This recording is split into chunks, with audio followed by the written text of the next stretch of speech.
Okay, good afternoon everybody. Thank you very much for attending Place Committee today on February the 6th, Thursday, February the 6th, here in Usk. Today we have a member of the public wishing to speak to us, which is wonderful. Thank you very much. And we will be dealing with a few things, particularly the budget and a petition. So, without further ado, we shall start. Apologies for absence. Anybody know any? No? Okay. I'm aware that Councillor Dimmock and Councillor Thomas Davis is running late, so they should be joining us somewhere through the meeting, we hope. Okay. Declarations of interest? Anybody? No? Okay. If you feel them anytime, just shout. Number 3, public open forum, to which I would like to welcome greatly, thank you very much, Maxine Mitchell, the Mayor of Caldicot. Would you like to come and speak to us, Maxine? No, come on around. You can come and join us properly. Please do.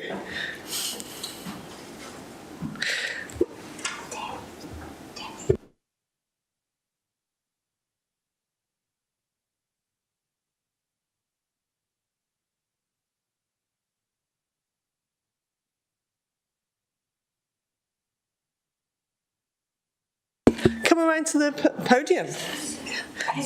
Yes, please do. Press the green button. No, don't you worry. You're doing fine. Press the green button and have your. There's a little green button by the mic. I can send it you in. Oh, then the green light goes on. On the mic, there's a button. Little. Sorry, can't see it.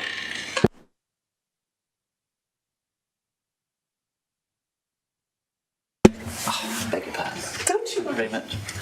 Is that okay? Can I be heard? No. Thank you. So first of all, thank you for letting me speak. I know you're all very busy people.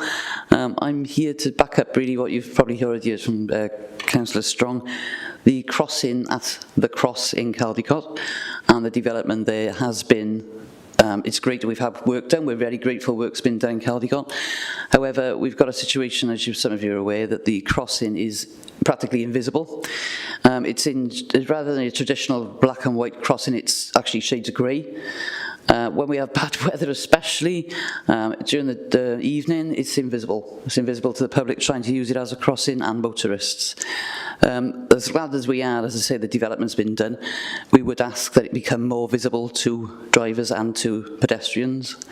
Okay, continuing down Church Road then, the link down to the castle. I'm sure Jackie's told you a few issues down there, but our main problem is residents are approaching me regularly that they cannot see that crossing and cars are not stopping for them. Okay, that's it, thank you. Thank you. Thank you very much, Maxine. Have you any ideas what you'd like to see done there?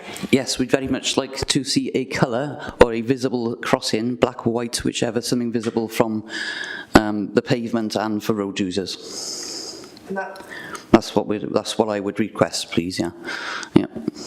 Okay, wonderful. Thank you very much. You're welcome to stay and listen if you wish. Can I go back up if you wish, unless there's anybody objection to Maxine. Come sit in one. Yeah, okay, fine. Do I press the switch off?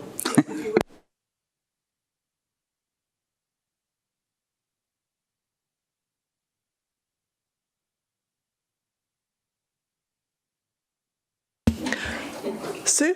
Is it Sue? Yes. Hi, Sue. Do you wish to stay there or do you wish to come up to the podium? I'd stay here if that's okay. Of course it is. You feel welcome, honestly. You do, and pull the mic down towards you and have your say. Please do. Well, I'm Sue Prescott. I'm from Citizens Advice. We've obviously got the Caldicot building right outside this crossing, so I want to just come and back up what everybody said today, really. We can see a lot of issues from the windows and we can always hear cars beeping. The issue that we also see as well is the bus stop that's right outside our building. Because when that bus stops, cars then have to overtake, and it's those overtaking cars that don't see the grey zebra crossing, and we ourselves have had cars tooting at us, and it's been quite frightening when we've been trying to cross the road. So I think that's an issue as well, where the bus stop is. the grey crossroads. And also, it's not really very well distinguished for out-of-towners that is a road, because you're trying to get that lovely link with the pavements and the road. It's all one level, so people are just walking across it and just assuming it's, you know, not a busy road. So we're seeing that issue as well. Okay. So you're saying the bus creates a blind spot, in effect, to aid the pedestrians stood at the side of the crossing? Yeah. Okay. And also, when you've got the cars on the other side, just outside the village, because there's no double yellow lines, cars just stop there to let people off. I know there's delivery drivers that have to sometimes stay there, but there are cars that will just stop just to let other people off or pick people up. And if you've got somebody there and the bus, nobody sees that crossing, and it gets quite dangerous. Okay, thank you very much. And again, is there anything you would like to see done? Definitely a brighter zebra crossing, a safer place to cross, and double yellow lines where people should not be able to park. Okay, thank you. Thank you. That's okay. Now, we're very lucky to have a cabinet member here whose responsibility it falls under, I believe. Are you happy to make any comments about any of this, sir? Thank you, Chair. Yes, I am. I think we'd all agree that, you know, the regeneration schemes at the Cross and in Church Road were a bold investment in making that part of Caldecott more appealing and improving the route. But, you know, it's clearly not working as intended. It's achieved the objectives in terms of slowing traffic and providing a better environment up Church Road, but there are still problems. So I very much like to thank you for making the case and for bringing the petition. I think we have to apologise as an authority that it's taken a petition for these concerns which have been raised. You know, I think they've been raised over some time, and for us to be now addressing. So I'm sorry you felt necessary to bring a petition to the Scrutiny Committee to get those concerns addressed.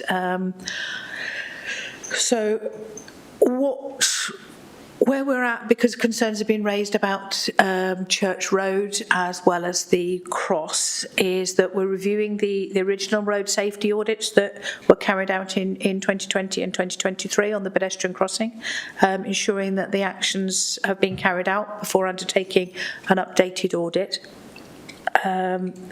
And considering the technical feasibility of changes that were suggested, that you've suggested and that have been suggested by other residents. So we'll bring back a plan of action to address those issues.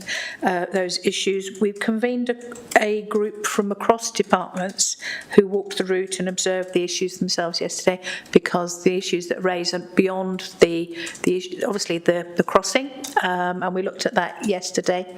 Can absolutely see what you mean. I think there were issues raised around lighting in the area as well, which have either been resolved now or are in the process of being resolved.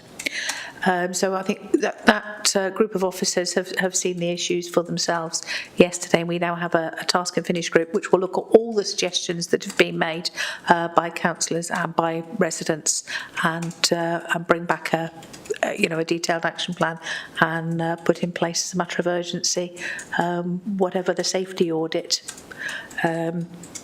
says we need. So we're also sort of reviewing our project management processes for the future, for future regeneration schemes, because that looks as though some things may have perhaps not been picked up and finished off at an appropriate time.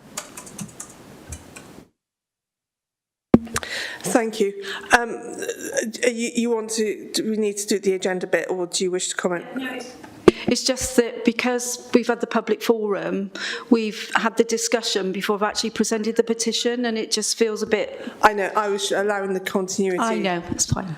I was just trying to respect your guests, actually, Jack, by giving them their answers. But sorry, I do apologise. I'm moving there, I promise. Okay.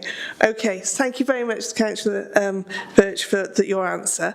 Ladies, are you happy with those answers? Have you any questions you would like to ask to the Cabinet member whilst we're on public forum? Is that okay? Yeah. Can I just ask, when you said as a matter of urgency, how long do you think that would possibly be before they have a chance to review it or look at it and make a decision? So we walked the route yesterday. Deb, can I ask you to come in? What happens next?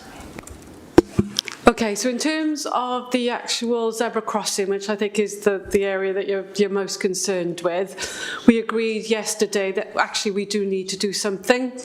We agreed that actually the different shades of grey, even though we clean them as regularly as we were able to, the distinction isn't there as broadly as we would like. So we're currently investigating different surface treatments that will work on the granite paving stones so that we can actually create a whiter element for you. So it'll be the white that we're looking to enhance. Whether that's going to be paint or whether that's going to be a different surface treatment, we just want to make sure that we apply the right surface treatment so we don't have to keep coming out to remediate what we've actually put on. So that work is already in train as of today. As soon as we've come to a conclusion in terms of which is the appropriate product, we'll be looking to actually implement that. But we'll keep you updated in terms of our progress. Thank you. Sue, did you have any questions you wanted to ask back? No, thank you. It's a pleasure. Okay, thank you ladies for coming. Thank you very much. And we'll just move on to the next bit, which also in effect affects you, okay? Thank you very much. Okay, and sincerely, great for you coming. And we love having members of the public here. So, yeah, if ever anything else or you encourage others to come, please do, okay? It's good for us. Okay, moving on to item 4, to receive the petition for design health and safety petition relating to the safety of the zebra crossing on Sandy Lane adjacent to the Cross Public House, Caldicot, to agree whether to refer to the executive or full council for action. Over to Councillor Strong, please. Can I ask if we can actually put the picture up on the screen, please? No, certainly. Is that what we want?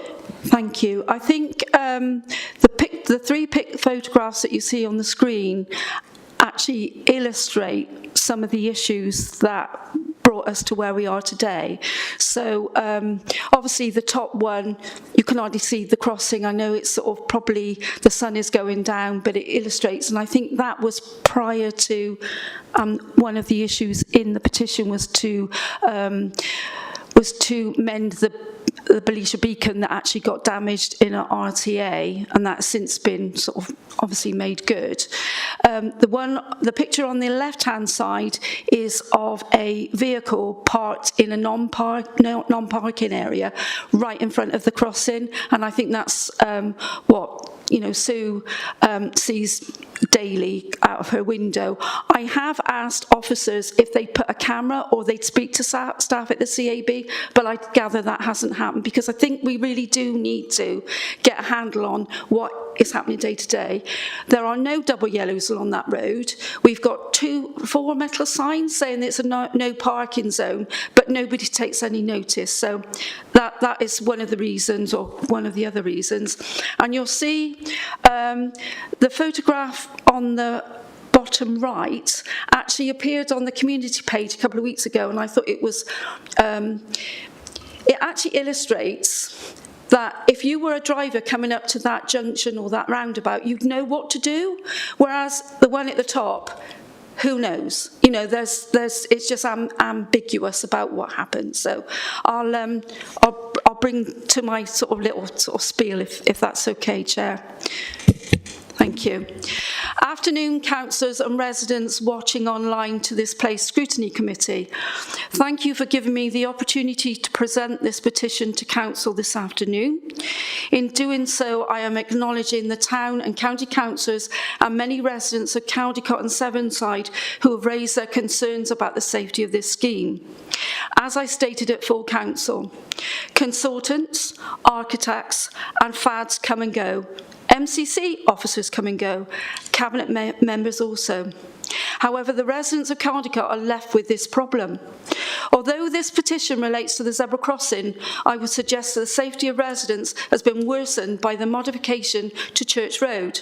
This includes multiple pullouts which impact on vehicles wanting to turn right onto Church Road and which further obscure the visibility at this busy junction.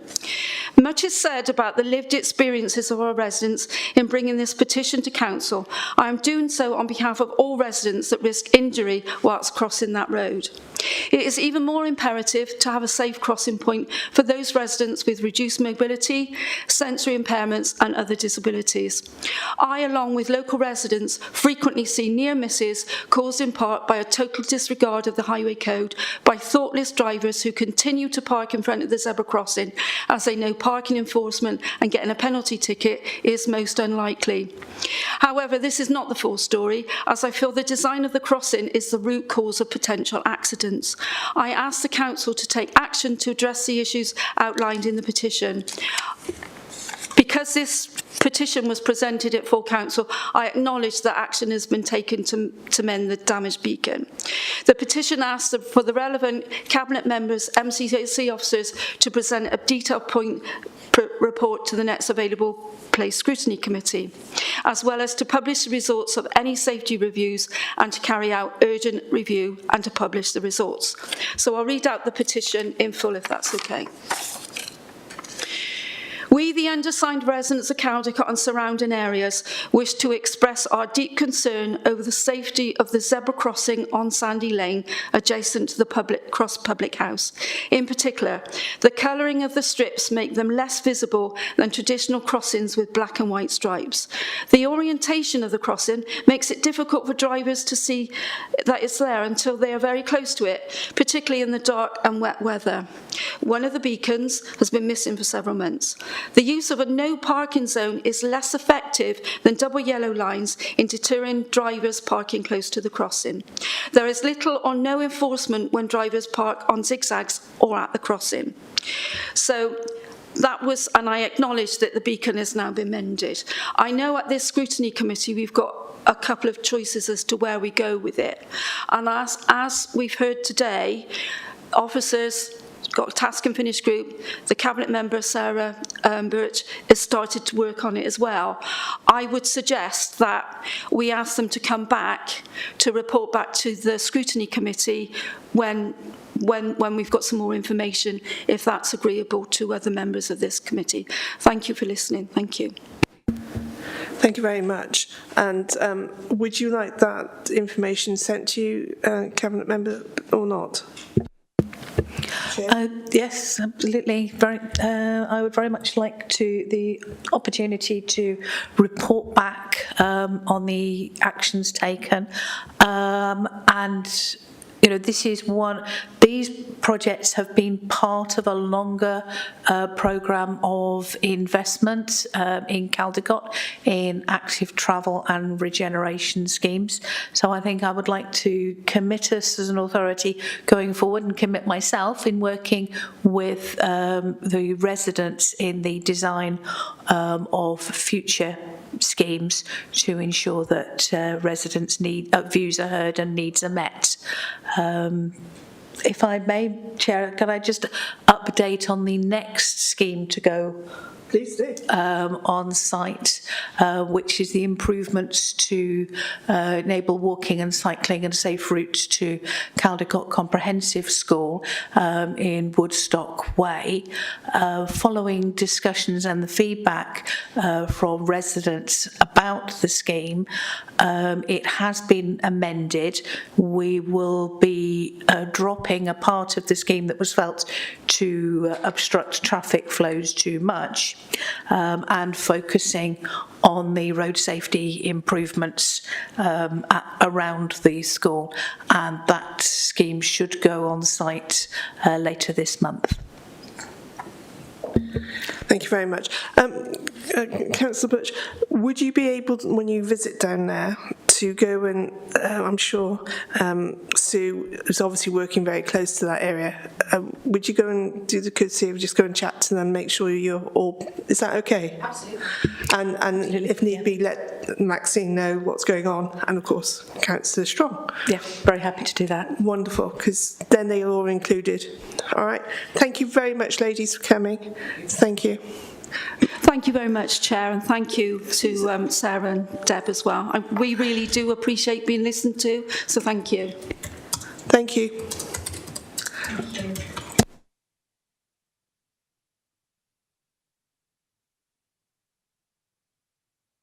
Yeah, I think...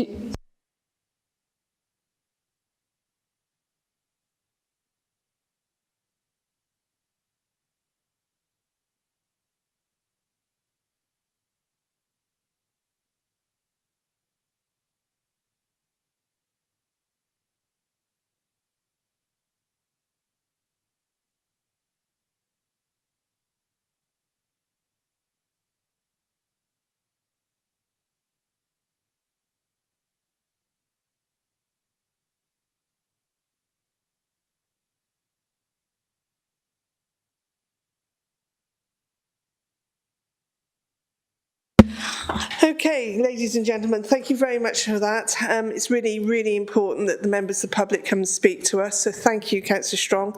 And I emphasise it again, please, if anybody has residents wish to come and speak to us, please encourage them to do so. It's really important that we listen to our residents. It's them that put us here, it's them that we're here for, and it's because of them that we need to do the work we do. So it's vital as far as I'm concerned, and I'm happy to listen to any of them at any time. Okay, thank you very much. Right, moving on into the agenda. Item 5, to review capital budget proposals to scrutinise 25th, 26th draft review and capital budget. Pages 3 to 24 on our pack. So, without further ado, anybody got any questions they would like to ask? We have Councillor Callard online answering questions. Hello, Councillor Callard. And Councillor Birch. And we have officers at the back. We have Councillor Tuig and not Councillor Tuig, sorry, Officer Tuig. He says never on his life. Love him. I do apologise. And of course, Deborah Howells. Okay, right. So Ben, would you like to present, please? Thank you, Chair. I've got the presentation, which I think many members will have already seen before, and I know they're in your agenda pack as well, and they've also formed the public consultation and are available on the website.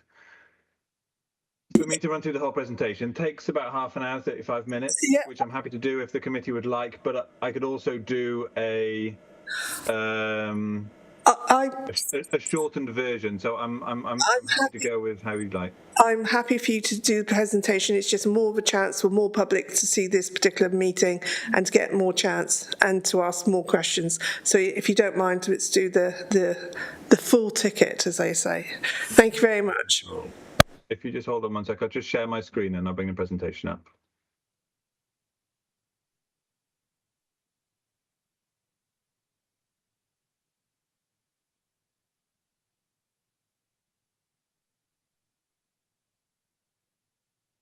I think I can see that in your screens. Okay,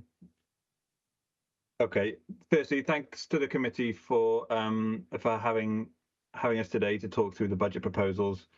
Your feedback is always really valuable in helping us to shape this budget between, our draft proposals going out and the final budget proposals, which will be forthcoming at the end of the month.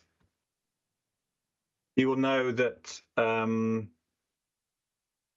that we face continuing cost pressure within our services. Our budget gap this year, and that is that if we were to continue with exactly the same services as we did last year into this year without any additional income, would cost us an additional £23.7 million. And this is the third year running where we've had that over £20 million gap year on year. And in the context of our total revenue budget, which is just over £200 million. It's in this case, it's slightly over 10%. So that 10% year-on-year pressure on our budget is continuing. This year, our Welsh Government grant, our core grant from Welsh Government is set to increase by 2.6%. That gives us an additional £5.1 million worth of funding. But we also go into this budget process, into the draft budget, with a gap left in our budget of £2.86 million. And that's really because we are in the middle of negotiations with Welsh Government about the introduction of a funding floor, which would lift up our core settlement. It would mean we get an increase in our income from Welsh Government.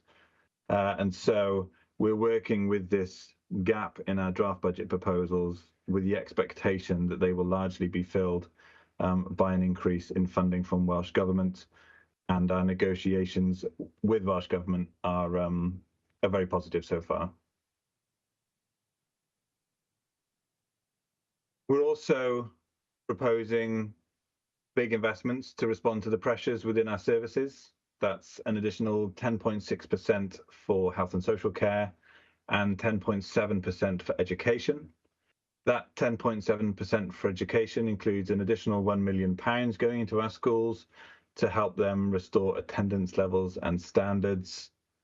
We're also looking at increasing investment in additional learning needs provision, and also within our specialist resource bases for children and young people to help them stay within their local schools. We're also proposing increased investment within our foster care service, and this is both to recognise the amazing work that our foster carers, from Monmouthshire County Council do, and their patience and time that they put into, supporting vulnerable children, but also to try and attract more people to foster with Monmouthshire. And it's expected that if we can get more people to come in and foster with Monmouthshire, it will reduce our burden on external and agency providers, and therefore it will in effect be cost neutral. So we wouldn't see an increase in our outgoings because of the reduction that we would have in our agency fees. This budget also maintains the same services that are currently available to residents this year. So we are going to maintain the waste collections as they are, the leisure centres all staying open, the recycling centres all staying open, and the libraries and community hubs all staying open. In addition to that, we're putting an additional £2.3 million capital investment into our key infrastructure, which is highway structures, bridges, carriageways, footpaths, public rights of way, and also MCC's property estate, and also increased investment in flood alleviation measures, and making sure that MCC's own property estate is as energy efficient as possible in order to both reduce our carbon footprint and also our energy costs. So in order to fund these investments, which are responding to the pressure within our services, we are proposing £5.1 million of service savings and efficiencies. And I'd say these fall into two main categories. One of those is that which, are sensible to do, that we would do regardless of the financial situation, because they're just about the council becoming leaner and more efficient. And others are things that if we had the funding, we would probably maintain those services because we know that our residents value them. And I think, as we go through the presentation and we go through the various service savings, it should be reasonably self-evident which is which. We're also proposing to increase our income through an increase in council tax of 7.8%, and also where we have fees and charges for specific on-demand services, we are looking to increase our income from those as well.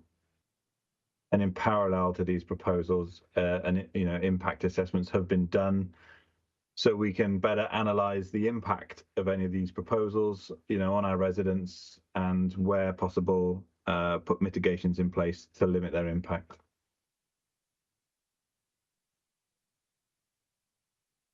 So this year's budget proposals, similar to last year's budget proposals, are built on 5 main principles, and they are planning for the future, protecting the most vulnerable people in our society, making sure that the council is operating in a financially responsible and sustainable way, reducing inequalities, and protecting our environment. So this pie chart shows the I guess the build-up of the council spend across the different directorate areas. You can see that, you know, nearly 70% of our spend goes towards education, with learning, skills and economy portfolio accounting for 1/3 of our spend, and social care and health making up the other large chunk of spend. And there's been a continuing trend in social care and health demand, pushing pressure in that service area specifically. And this is the first year, I think in the history of Monmouthshire, where the spend on social care and health has outstripped that in education.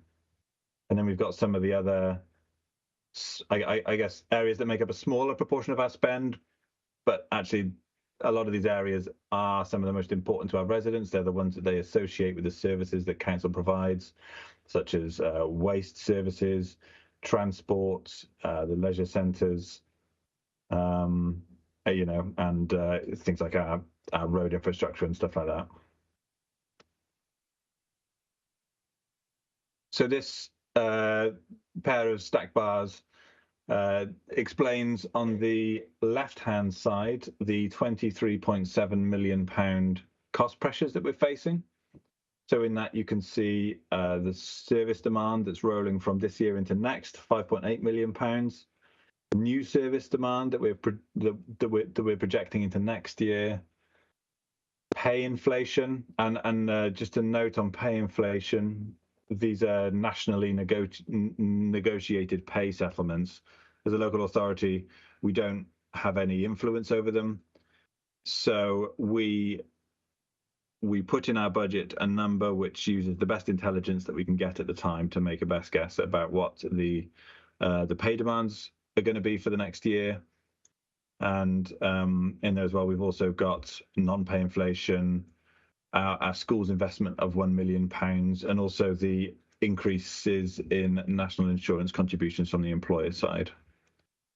And then on the right-hand side, you can see our proposals to bridge that gap. So we've got our council tax increase to increase our income by £5.9 million. We've got our Welsh Government grant increase. We've got our service savings, which I'm going to come on to in subsequent slides. We've got national insurance funding, which is nets off against the other side. So, it's expected to be covered completely by the government. And then at the very top there, you can see that red hashed area is the budget gap that we're taking into draft, which will be closed by the time we bring our final budget forward at the end of this month. So the cost pressures that we're facing within our services, as I've explained earlier, most of it is coming from social care demand, both cost pressures within that service, but also just a lot more people coming forward who need our care, they need our support, and the additional complexities that we're seeing in that area as well. So looking after people with more complex needs is more expensive. I've spoken about the foster care allowances, investment in our schools. We've got additional investment in children with additional learning needs and our specialist education resource bases. We've got pressure within our school transport portfolio, and also within, Monmouthshire's own vehicle fleet, and finally income shortfalls within our Mon Life portfolio. So when we look at that £23.7 million, we're projecting income increases of £15 million, which is our government grant, the national insurance funding, the proposed increase in council tax and the charges. We are not proposing using any of our revenue reserves to support this budget. And that remaining £8 million we're proposing £5.1 million of savings within our services, and then the remaining amount of 2.86 million is that gap that I've previously spoken about that we're taking into our draft budget that we will resolve in our final budget. So I'm going to run through each directorate one by one and outline the specific savings proposals within those directorates. So I'll start with learning skills and economy. As I mentioned, that budget is increasing by over 10%, but we are making some savings within the directorate as well. That is within the Monmouthshire Specialist Teachers team. We currently have a vacant post due to a retirement, and we are proposing formalising that vacant post. An increase in grant funding on the education welfare grant should allow us to cover more core staffing costs with that money, so it takes that pressure out of our revenue budget. Within additional learning needs, we're looking at bringing more pupils back into Monmouthshire, so we can, we can provide the support that they need within county, within the specialist resource spaces within our schools where we're investing, and that will reduce the costs associated with the costly out of county independent specialist placements.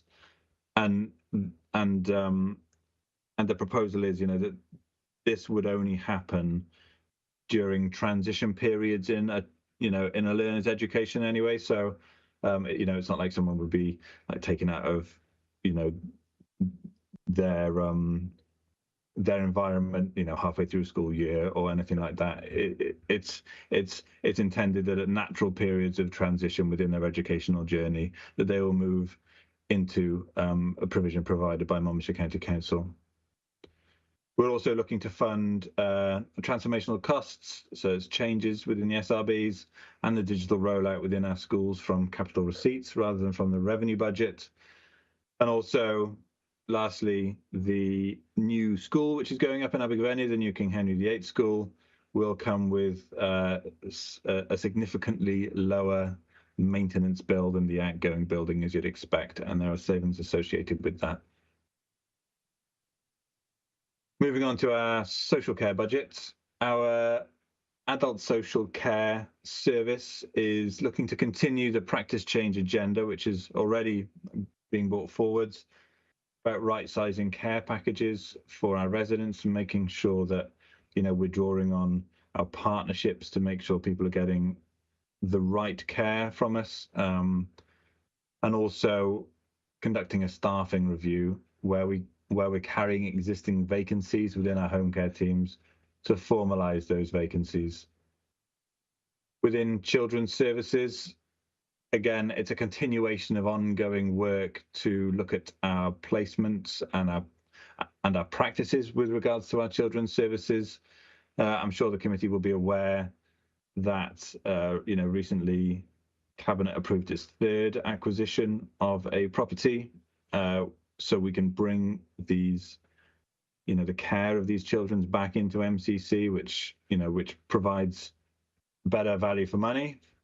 But it also means that, we can make sure that these children, these vulnerable children, are kept within their communities.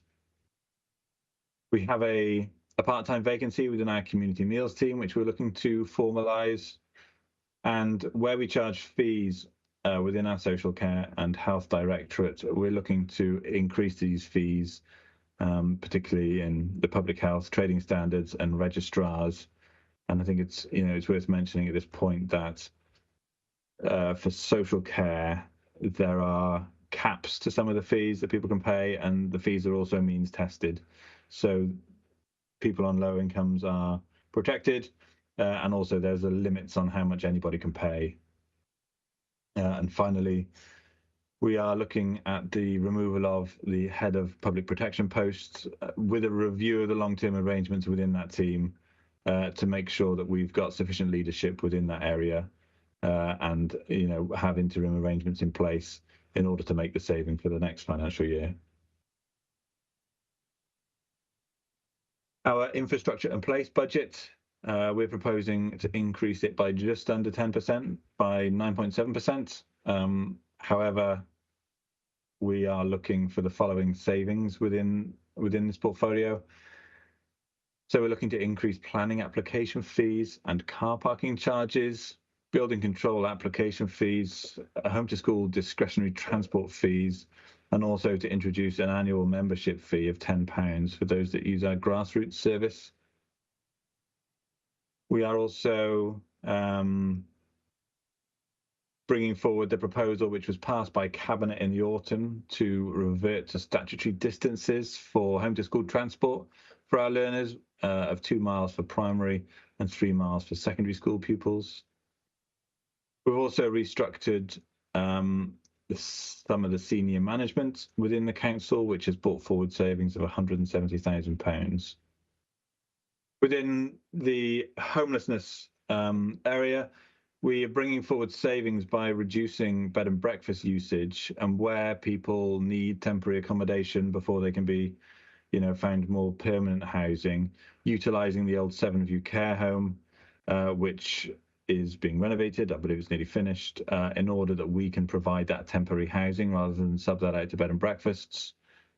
It brings with it a budget saving, but it also brings with it an opportunity, I think, for the local authority to support those residents in their, what we hope is a long-term transition into permanent accommodation with other wraparound services that the local authority can provide. So it should help us improve outcomes as well. We're also looking to increase our income from grants to support us with our building cleaning, youth enterprise, and highways external works. Within our fleet, we're looking to reduce our gritter fleet by making sure the gritters we have got are working, I suppose, more efficiently. So we're going to get more working hours out of each of our gritters, and also undertake an energy audit of our estate to make sure that we are being as efficient as we can be with our energy usage. So our customer culture and wellbeing budget, which is Mon Life to you and me, that's set to increase by 3.7% next year, but with savings as follows.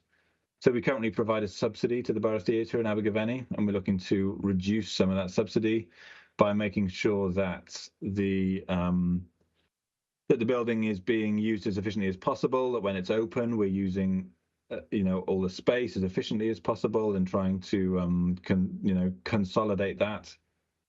We're looking at realigning the opening hours of 4 of our 6 community hubs. So we've got 2 community hubs. We've got one in Gilwern and one in Usk that do not form part of these proposals, but those within our 4 main towns, namely Caldicot, Chepstow, Monmouth and Abergavenny, we're looking to realign the opening hours there in order to generate a budget saving of £110,000. We're looking at making changes to our youth service to centre them around the 4 towns as well, which brings with it a saving, and also to increase the income across our 4 leisure centres. I think we talked a bit at our last full council meeting about the old station in Tintern. So we're going to do an options appraisal for the old station in Tintern, which will look at a number of options. Whether we change the way we deliver, the services from there ourselves, whether we lease the site, whether we sell the site, but nothing will change until after the 2025 summer season. We're looking to review our waste collection contracts within the markets to bring forward a saving of £20,000. And again, a further development of the area management structure within Mon Life, which drives further savings. And finally, with our rights of way and Section 106 projects, making sure that where officers are involved in those projects, their time is being recharged into those schemes rather than from our revenue budget. So our people, performance and partnerships budget, that's projected to increase by 4.3%. There's savings being brought forwards in that. I know the name seems a bit cryptic to me anyway, but it's largely to do with the back office services of the authority. And I think it's worth stating that actually, when we talk about HR, when we talk about payroll, these services support a huge number of employees And in fact, these costs probably could rightly be associated with the support they provide for our education services, for our social care services, because they back all of this up. But we're looking at using AI and automated systems as much as possible to reduce the hours that we have to put in to deliver the outcomes we need, specifically in Welsh translation and in our payroll. We're also looking to implement an apprentice-first approach when we're hiring, and this is something that I'm particularly keen on. I was an apprentice myself. I think it's a really great route into careers for young people who might not be ready for university, might not fancy going to university, but still have got great potential. So I'm really pleased to see that proposal in there. And also a reduction in the subscription fees that the local authority pays to professional bodies following a review. Within our resources portfolio, this budget set to increase by just under 2% next year with the following savings. We currently spend £98,000 a year on our cybersecurity insurance provision. Now, there are many authorities that don't have any cybersecurity insurance provision, and we feel that on balance, the cost of the insurance provision versus the risk actually means it represents quite poor value for money. So we're looking to cease that provision. We're looking to restructure our management, removing a head of service post within the ICT team, and also a reduction in part-time officer admin support.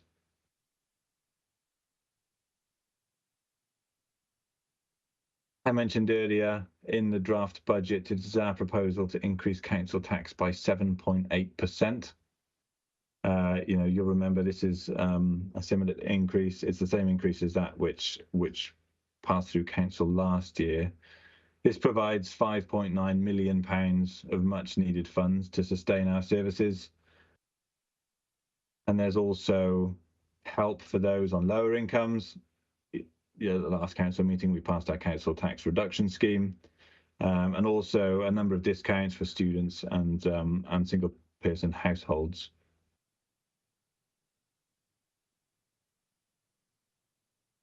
Our budget, of course, carries risks with it. If any of you also sit on the Performance and Overview Committee, you will know from our regular financial updates that that our spend, especially where it responds to demand within our communities, can fluctuate against our projections in the budget.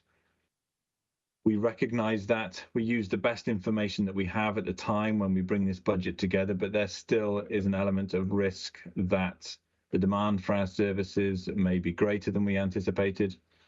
And also, I mentioned about pay awards earlier, about how they are negotiated nationally, and we don't have control over that. That if a pay award outcome is higher than that which we projected, that may also put additional pressure on the budget. And finally, the specific grant levels that we receive fluctuate. This revenue budget as a gross figure is £216 million, but I'm sure you'll all be aware that there's over £100 million of extra income the council receives via specific grants, which goes to fund specific projects. Some of those projects, many of those projects, go to support our objectives within our communities. But obviously there's risk around those grants, and if those levels fluctuate, the effect that might have on our revenue budget.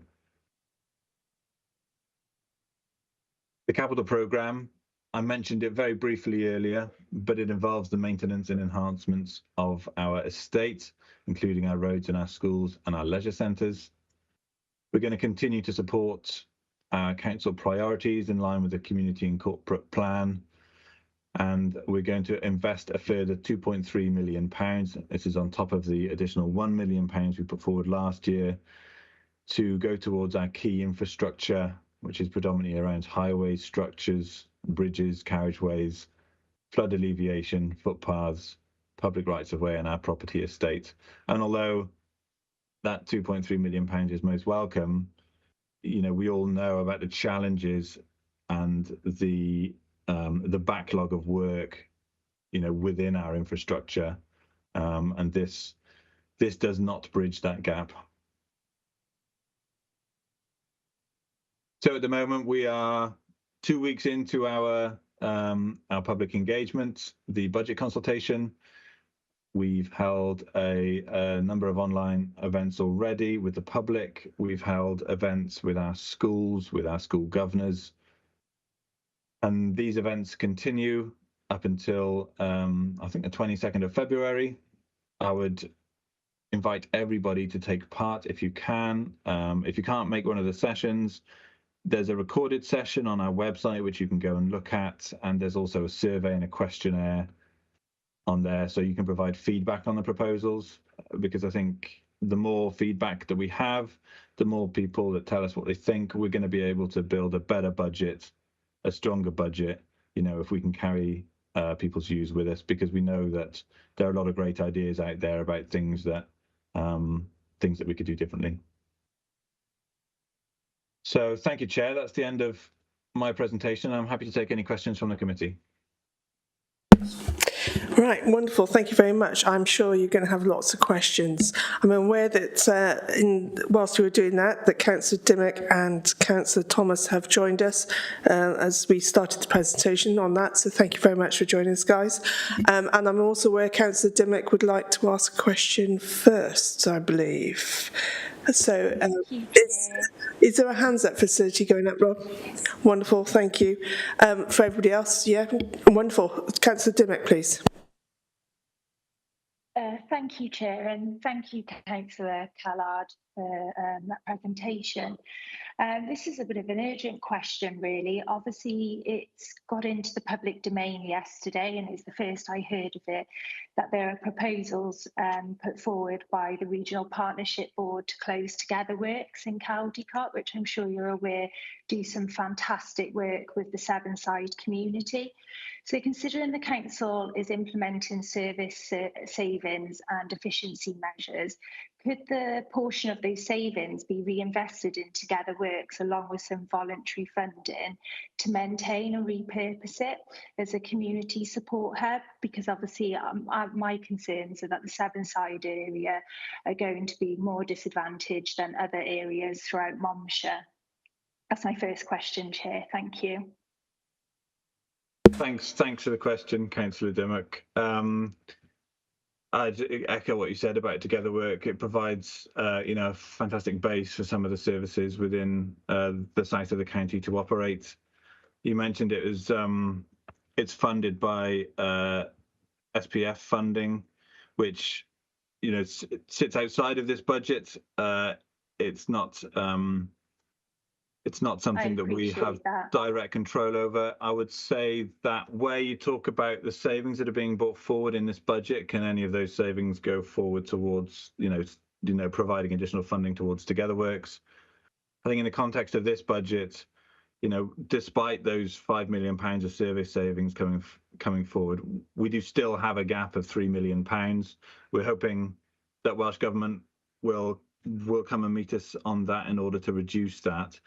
But I think that within this budget, there's obviously not the headroom in order to support Together Works. However, as it is with these things, we're exploring grant funding options, in order to do what we can to support that organisation, because, I absolutely share with you how important it is. Thank you, Ben. And obviously we've got a meeting on Tuesday morning with the leader and some of your colleagues. So I do hope that they will follow up with a public meeting as well, because I think it's vitally important that they get their say. I would like to say that Altington Station, I'm really disappointed to see you looking at the operating model now. And that's under review. It's vitally important. As a child that didn't grow up in Monmouthshire, when I used to come and visit my grandparents, every summer holidays, that was where we went. I think it's so important to both local residents and visitors, and I know that many Monmouthshire people will be very sad and concerned about the future of Old Tinton Station if it was to be sold. But yeah, thank you. Obviously, I wondered, will you be attending the Together Works meeting on Tuesday? I haven't received an invitation. Okay. But just on that point around the old station in Tinton, if I may, Chair, you know, it's not our proposal at the moment to close it. You know, we hope that no matter what the you know, comes forward out of the options appraisal, that a great attraction continues to operate from them. I suppose the broader question is that where do you draw the line between that which the local authority operates and the local, you know, should the local authority be responsible for running tourist attractions in Monmouthshire, or should the private sector be responsible for running tourist attractions in Monmouthshire? Now, I think obviously we've both got a role to play, and we see that balance across the county. But it could be that that site is equally successful, perhaps more successful, under different stewardship than that of the local authority, and that's something that we are keen to explore.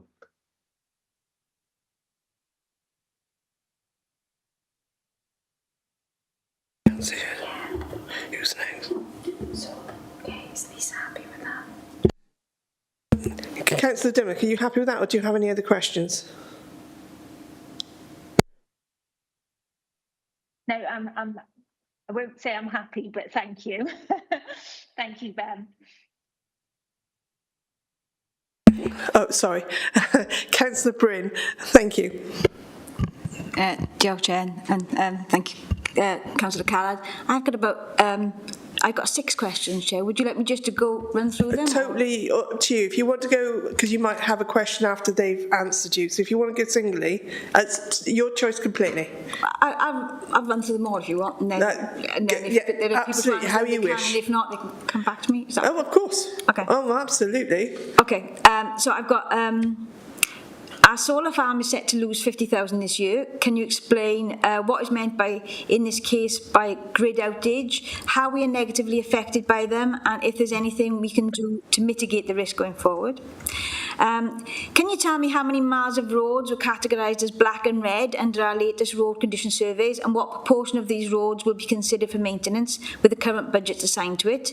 Can you also tell me if there's a similar category system assigned for pavements, which seem to receive little attention? And when will we know how much the 25 million funding boost promised by Ken Skates will come in our direction? On highways again, is there any money allocated this year reserved for the repair of the Y Bridge and Staunton Road, which has seen significant degradation recently? Regarding the public rights-of-way investment, is any of the money allocated going towards the collapsed part of the Wye Valley Walk in Wisham and the improvement of the section in Redbrook where residents currently have to walk on a 60-mile-per-hour road? Could officers please outline the reasoning behind the car park review and advise when this process will be concluded? Car parking fees are currently proposed to be increased by 10% anyway, but will the pay system be simplified? And is it correct that any money raised is currently ring-fenced? And then my last question is, I'm just checking that of the £110,000 of service savings and efficiencies made in the budget, that it does not necessitate the closure or downsizing of any Monmouthshire libraries, and will we receive a review following the reduction of opening hours on the knock-on effects that these may have on other services and other departments within Monmouthshire County Council? Diolch yn fawr. Thank you. Councillor Bryn, you might want to go through a few of those one at a time in respect, 'cause you were racing. Oh, I'm sorry. I tried to say it really slowly. I know. But even I was like, oh. So if anybody needs to re-ask Councillor Bryn the question, please do, Councillor Kellard. I am happy to repeat. Sorry. Thank you for the questions, Councillor. I was frantically trying to type them as you said it. I think I've missed a couple. So if you like, if I try and answer the ones I've got, and then whatever I've forgotten or missed, if you can come back in at the end and pick me up on that, if that would be really helpful. I think that's a good idea. I'm going to need to draw on some officers for some of these questions. So I'll pick up the ones initially which I can answer myself. I'm kind of working backwards, but you mentioned libraries and hubs at the end there. I know there was some confusion in Monmouth recently about, I guess, a bit of an overlap with this budget and some funding that has been applied for the Shire Hall and options around that. This budget, we're not proposing to move any of our hubs anywhere. We're not proposing to downsize any of those services. We're looking at adjusting the hours to our hubs, and part of that is about responding to demand in the various areas and making sure that we are getting an equitable offer for our hubs. So being equitable, it will not only respond obviously to population, but it will respond to need, and making sure that there are services available somewhere in the county all the time, so that we have staff on hand to help people. With the car parking review timing, I don't have timing on that right now. I don't know if any officers have any further information, if Deb's still there, but my hope is that it will take a really broad look at our the car parking in the county, and about how we can make it both more convenient for people to use our car parks. You talk about a payment system. I think we're seeing more and more now car parks going to like a pay by phone service. I've got some reservations about those pay by phone services. I often find they are sometimes quite hard to navigate. You have to download specific phone apps, so it's an area that we need to look at. And your question about, is the money ring fenced from car parking? Yes, the money is ring fenced for car parking. It goes back into our highways. However, the spend on highways in terms of maintenance vastly outweighs that of the income that comes in from our car parks. So it doesn't wash its face, as it were. Although the money, that money is ring fenced. The solar farm, which you talked about, the losses of 50k, the grid outages. So at times when the national grid has a glut of energy, they have the power to turn us off, so that we don't the national grid has to operate at a certain frequency, and you have to make sure the energy going into it and the energy coming out of it is balanced in order to maintain the frequency of energy within the national grid. So they obviously flex the inputs that they have on that service. I don't know how that can be mitigated. The national grid obviously need to have that facility, and I think especially as we see more and more solar schemes go in, more and more renewable energy schemes going in, we are going to see that. And I know people often say, when they look at the wind turbines and it's a windy day and the wind turbines aren't turning, and they're like, why are we not generating all this energy on a windy day? Well, it's because the grid has to manage its own inputs in order to match demand. And unfortunately, we can be a bit of a passenger in those circumstances. But yeah, it's really disappointing that it hasn't met its income target in the last year. If we can, I'm going to bring in officers, if they're available, to talk about the roads which are on our black and reds lists, and our infrastructure which supports those roads. And also, I think there was a question about the Wye Valley Walkway, which I didn't quite catch. I'll come in on the car park. Sorry, I'm behind you now. Sorry, Councillor Bryn. I don't have the actual detail here today in terms of how many different miles are in the red and black, but I can commit to make sure we get that information through to you, and also the details around the prioritisation system. We'll make sure we get that through. In terms of the funding for the resurfacing of the Wye Bridge, that is something that we already have the funding allocated for. And I will be able to confirm to you shortly, as will Carl, in terms of when we're actually going to be confirming the date for that resurfacing to take place. In terms of Staunton Road, no, we don't have any funding allocated to that in either this year's budget or next year's budget. That is reliant upon a Resilient Roads bid to Welsh Government. We anticipate that we'll get the outcome of that grant application by the end of March. Okay, Councillor Bryn, anything else? I'm sure there is. I have. I thought that. I guess the public rights of way was regarding the public way investment. I noticed that it did mention a specific amount, and I just wanted to know if any of that money was allocated towards repairing the collapsed part of the Wye Valley Walk in Wisham and the section in Redbrook where residents currently have to walk on a 60-mile-an-hour road, and if not, what areas are planned to be targeted with that funding. Thank you. Just to come in on the on that right of way, Chair, if that's okay. I think it's probably best if we follow up with a written response to that, Councillor Bryn. It seems it's not quite clear about who might own the land or be responsible for that, and there's work ongoing in the background to try and unmuddle that situation. So if we can get back to you on that, I think with some better information, that would be appreciated. Yeah, okay, Jill.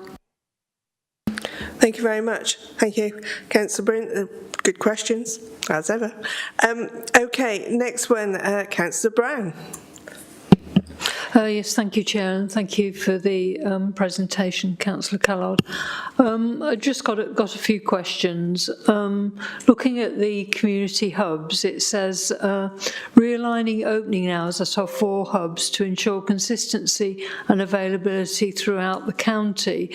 What I wanted to understand is what are the current opening hours of all of the community hubs, and also what is proposed to be the opening hours following this change. And I don't really understand how you can ensure consistency and availability throughout the county, because you can't really expect somebody who's based in Chepstow, for example, to go to a library in Monmouth or elsewhere because of the distance concerned. It's not practical. And also, how would they be available throughout the county? You can't really expect people to be travelling those distances. So how does it ensure consistency and availability? And community hubs also, act in many senses as an information and advice place for people who don't necessarily want to use the telephone, and they can also be a local warm space for people who are experiencing fuel poverty. So I just wondered how all of those things could be considered in relation to community hubs. I mean, people don't necessarily think community hubs are libraries, but really that's what we're talking about. Perhaps if I've got some more questions, Chair, but I think it's probably better to do one at once, if that's all right by you both. Thank you. Thank you. Councillor Callard. Thank you for the question on the hubs. You asked what are the current opening hours of our community hubs. It varies hub by hub. So there is no one hub that is alike in its opening hours. I think it goes from 35 hours in Abergavenny to 43 hours in Caldicot. It varies across the county. We are proposing to adjust those hours, potentially have a day closed in each of the 4 main hubs. It wouldn't be the same day in each of the hubs. And I know you mentioned about people being expected to travel. I don't think we expect people to travel, and we do also appreciate that that the hubs are, a vital resource to people who want to walk in and speak to someone face to face. They don't want to pick up the phone. But in having a hub open somewhere all of the time, then that facility is available. There will be staff on hand who can answer the phone, who can, speak to residents about their services. You also mentioned them with regards to libraries, some of the hubs are attached to libraries, some of the hubs are not attached to libraries. So, where we make changes to the hubs, it doesn't therefore follow that there will be any changes to any opening hours of any libraries. In some places they're linked, in some places they're not linked. And also, you made a really valid point about warm spaces and about a reduction in warm spaces. We've got 6 hubs in Monmouthshire, as I mentioned, but we've got 24 warm hubs across the county. We know how valuable these are. We get funding from Welsh Government in order to provide them. We'll keep providing them, and we're pleased, to be able to offer that service. And I know our hubs complement that. But as I said in the presentation, there's some things that we'd like to do as part of the budget because it represents, good management of the local authority in terms of driving efficiencies through the authority. And there's some things that if we had the cash, we'd rather not do. And I think the altering of the opening hours of the hubs falls into that latter category. And that, if we were in a financial situation where we had the headroom to, that would be one of the proposals that I suppose that we'd rather not take forward. Yeah, thank you. Could you actually, I'm the sort of person who likes factual information, so could you actually provide, in relation to the community hubs, the current opening hours and the proposed changes to cover this realigning opening hours at our 4 hubs to ensure consistency and availability throughout the county? So we've actually got some factual information of the current hours and the proposed reduced hours and when they will be. That's just so I understand what the practical implications of it will be, if that's okay. I presume that information is available somewhere because of the fact that there's a savings costing that's marked against this particular item. Is that possible? Yeah, I'm sure we can get something sent over to you, Councillor Brown. Thank you. The other question I've got is on public protection, which comes under the overall increase in our social care budget, with savings identified as follows. It said 100,000 removal of head of public protection post with review of longer term arrangements for ensuring leadership of this key area of council services, interim arrangements in place to allow for savings to be made in 25-26. Could you explain what the interim position is, obviously with regard to the role and responsibilities of the head of public protection? And it says interim arrangements, so what's the long-term forecast for this? Because obviously, the head of public protection is an important post in relation to the various things they do, licensing, environmental health, trading standards, etc. So can we understand more what the description that's provided there actually means in reality? Thank you. Thank you for the question, Councillor Brown. If it's okay, I'll bring in John Davis to help answer that.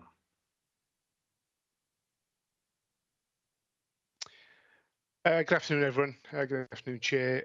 Jonathan Davis, Head of Finance. Yeah, thanks, Ben. It's a situation in public protection that we've been managing for quite a while now, since some of the changes took place. So we do have some interim arrangements already in place that covers off some of the risks that are spoken to there. I think we've probably identified within this proposal that operating without a head of service would have negative impacts. So there's a need to look at this quite carefully as we move forward. But I think it's right that we do it properly and not just react to some of the changes that have taken place within some of the staffing. So the interim arrangements are working well and sufficiently at the moment through various responsibilities being carried out through acting up arrangements. I think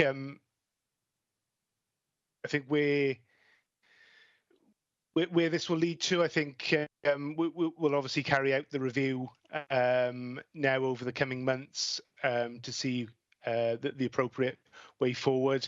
The service does cover quite a broad range of responsibilities. I don't need to go into that for this committee. I'm sure they're well aware of those, but we're aware of the importance of getting this right.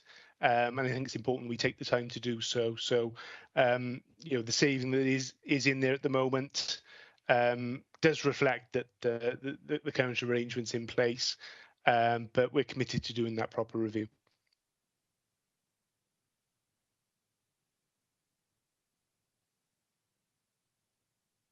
Councillor Brown? Okay, thank you. Yeah, I mean, obviously, I've probably thrown the officers a bit in, obviously, perhaps a more formal response would be helpful, for the officers who work in that particular section, because obviously at the moment it seems as if it's not quite settled in terms of the long-term aspect. Could I ask, I've got two or three more questions. Keep going.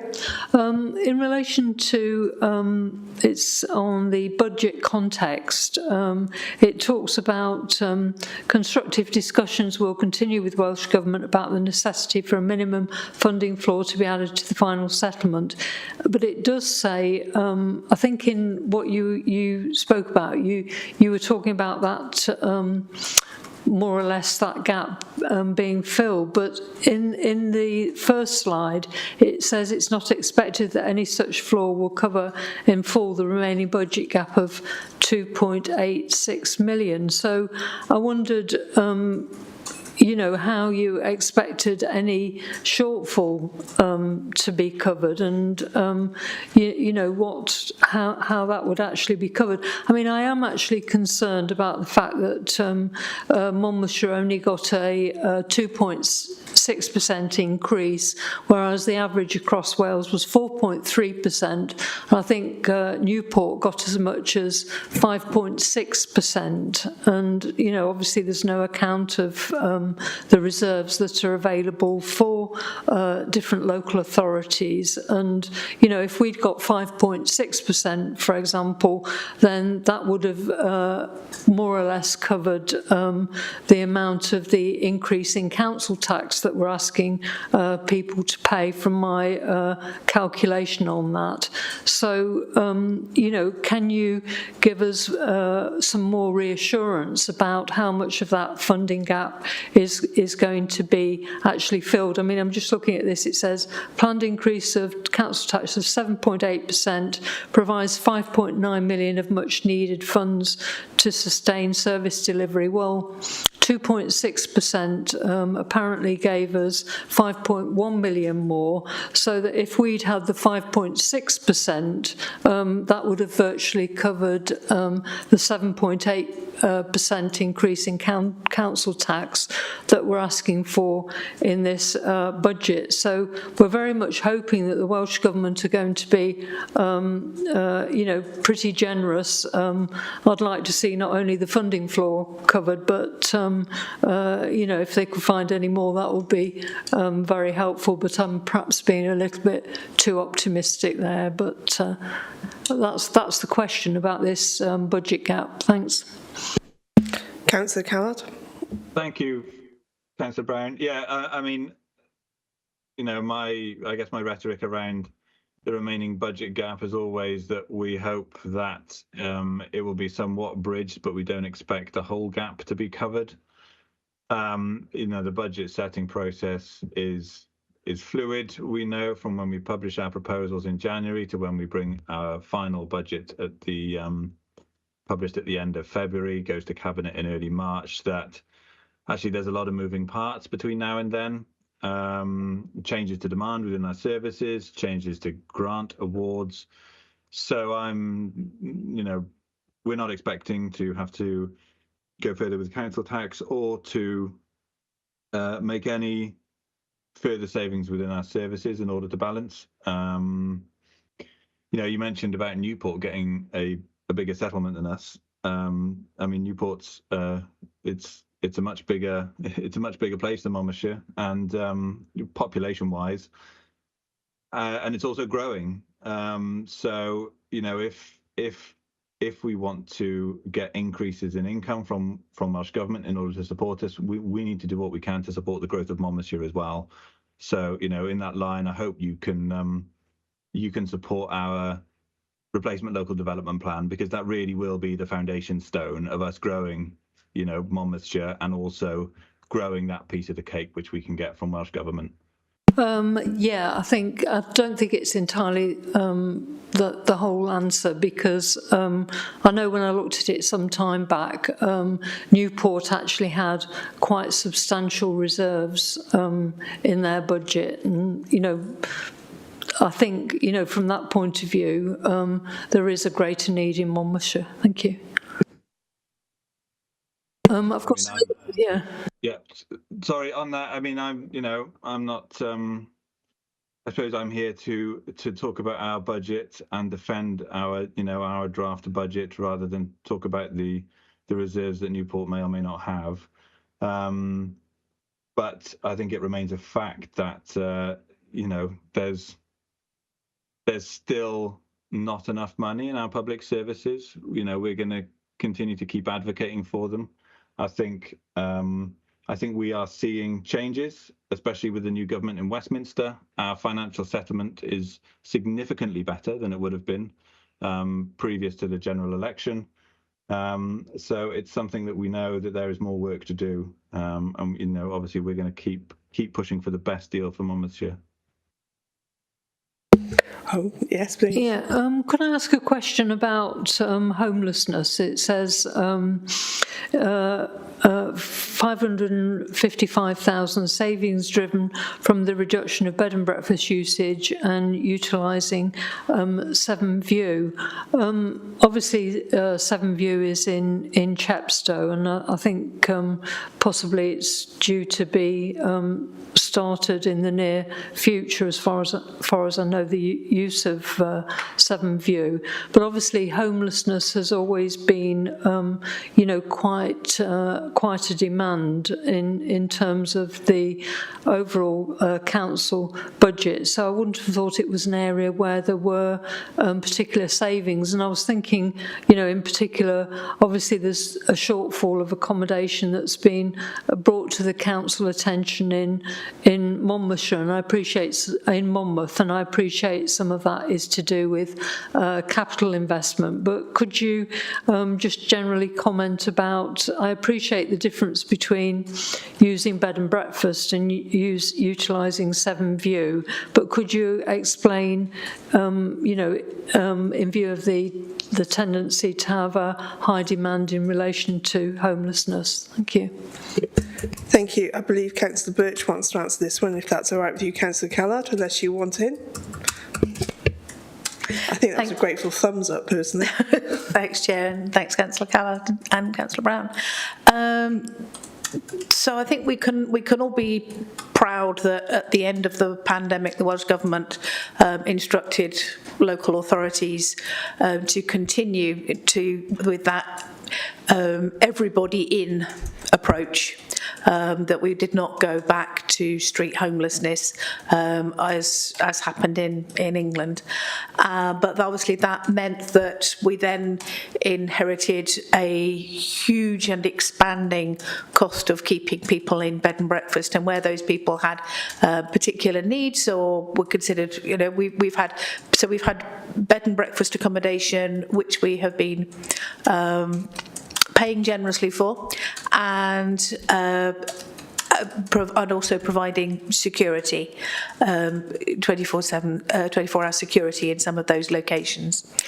And I'm really pleased to say that we're moving away from that, and that is coming through quite successfully.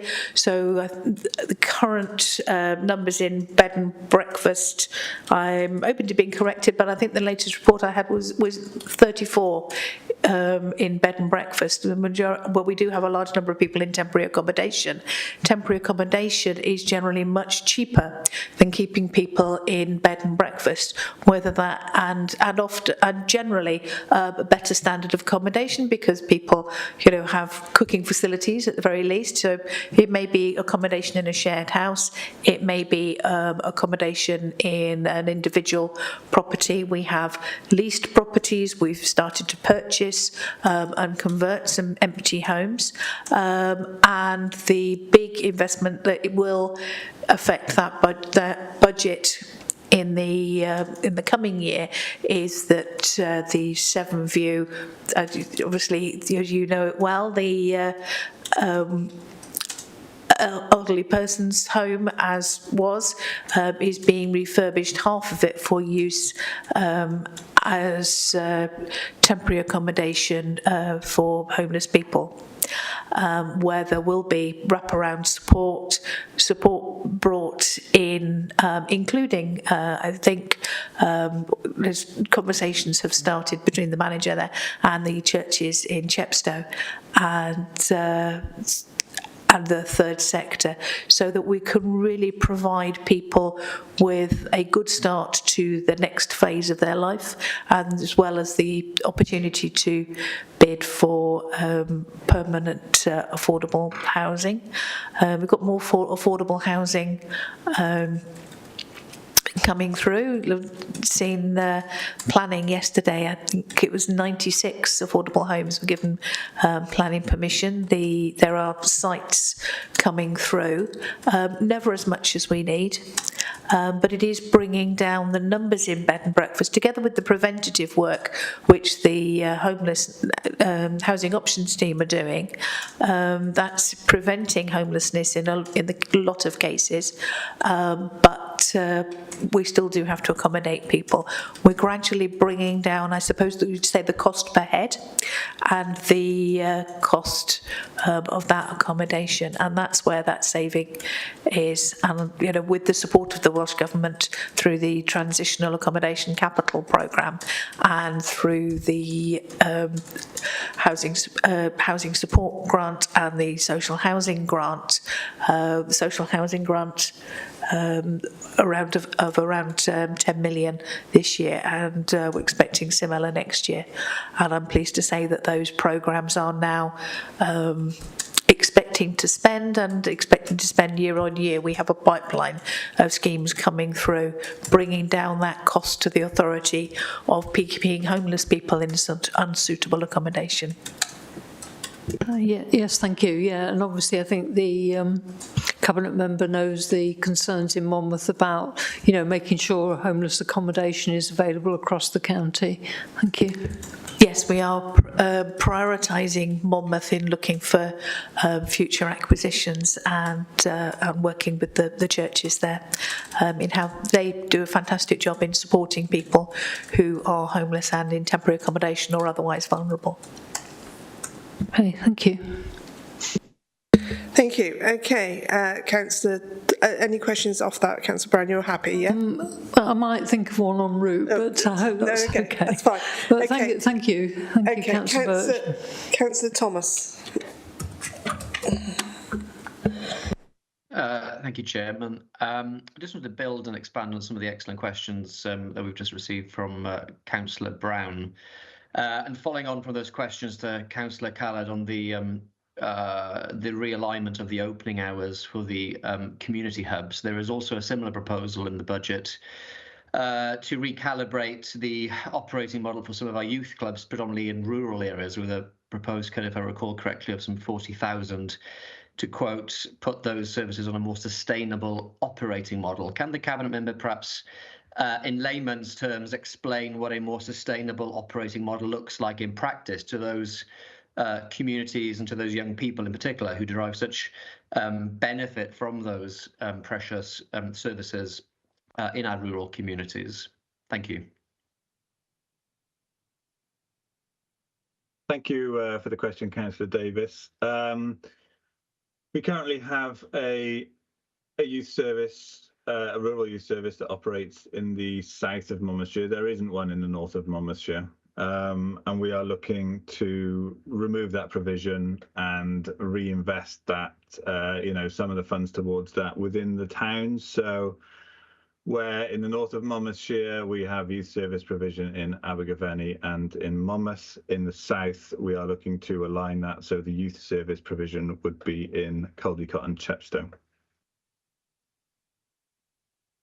I appreciate that clarity, Councillor Callett. Can I jump around to another subject, a subject which certainly animates my residents based on the volume of correspondence, and it's in regards to littering and fly tipping. I note that there are no proposed changes, at least on the face of the budget documents, to recalibrate or to repurpose our sweeping services and our litter collections. But for the absolute avoidance of doubt, can he confirm that there will be no changes to the frequency of our current road sweeping operations, given, as I'm sure he would recognise, representing, as he does, a rural ward, the increasing volume of litter, particularly around our rural lanes and in our town centres? Thank you.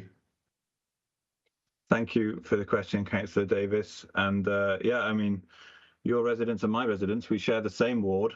And I'm happy to confirm that we are not proposing any changes to our, the frequency of our road sweeps as part of this budget. One final question, if I may, Chairman. I note that the budget proposes a range of new income generating streams, including parking fees, as we've heard from the Cabinet member, changes to planning application fees as well. But I note in the budget documents that you've presented today that there is also an aspiration, it seems, to generate 150,000 worth of income, new income from our leisure services. Now, can you again, for the avoidance of doubt, confirm whether that will actually translate into a spike in fees to access, again, those cherished and much valued leisure services, or are you talking about alternative income generating streams through our non-life and leisure footprint? Thank you. Thank you for the question, Councillor Davis. This proposal is not regarding an increase in the fees to use our leisure services. It's about us increasing the usage of our leisure services to drive increased income. I'm sure you would have noticed that we've had some great investment over the previous years into our leisure services, and the memberships of our leisure centres continue to grow, and we know how valuable they are as a community asset. So yeah, we're keen to maximise their use and maximise the income that we can receive from them. Thank you. Any other questions from you, Councillor Thomas? Any follow-ups? No, thank you, Chair, and thank you to the Cabinet member for those answers. Thank you very much. Councillor Strong. Thank you, Chair. And I just wanted, because I was sort of wanting to sort of just ask a question about homelessness, but Councillor Brown got in before me. So can I just want to welcome the sort of change in direction and the sort of thinking outside the box, thinking about Severn View and its repurposing, and the wraparound service and the actual impact that's going to make, not just on our budget but on people's lives, because being in sort of temporary accommodation or in a B&B really impacts on the emotional and mental health and well-being of individuals, and to think that they've got a chance to build on that transition to a more permanent address, I think, is fantastic. So I just wanted to say that. But my question is, and I just look in this, it's a bit about the sort of social care budget. Now, I understand Welsh Government aren't going to put up domiciliary home care charges. So I am sort of I just want to unpick where the £366,000 are going to come from, and where the increases across adult social care are going to come from.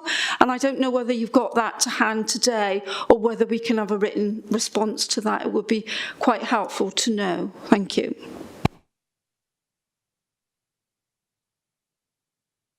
thank you for the question. Sorry, Chair, I'm jumping in here. I hope that's okay. I think we've got Dave Loader, who may be able to shed a bit more light on the social care aspect within the budget with those savings. Otherwise, yeah, we'll be happy to provide you a written answer. I can see Jonathan's pop back up. Do you want to take this one, Jonathan? Thanks, Ben, and thanks, Chair, if you don't mind me coming in. Yeah, so just to cover this off, this is predominantly around our non-residential fees. So I think members of the committee will be aware that our charging has to be based upon financial assessments that are in line with the legislation.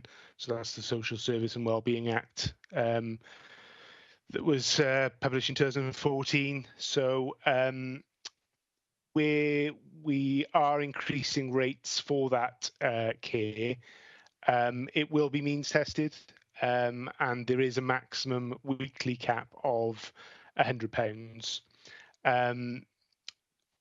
I don't think it'll come to a surprise to anyone that the service is facing the same pressures as many others are in the coming year around increases in national insurance, in real living wage, the wider inflationary picture that we're seeing. Even though headline inflation is low, there are certain pockets of inflation that are hitting the service still as well. So taking that into account, the increase reflects what we expect to see coming through, and those cost pressures that service will be seeing. But as I mentioned, there is a weekly cap in place of £100 per week. And it is means tested through a financial assessment. So, there is support there for those who require it. So hopefully that covers off the question. No, not really, because if there is a cap of £100 a week, what range of increases can you actually utilise? My big bugbear is not with domiciliary care, it's actually people going into nursing care that should have continuing healthcare funding and aren't getting it. And the burden then comes on the local authority to pay the costs of those individuals, but that's probably a different story, and I know that's an ongoing saga between the health authority and social services.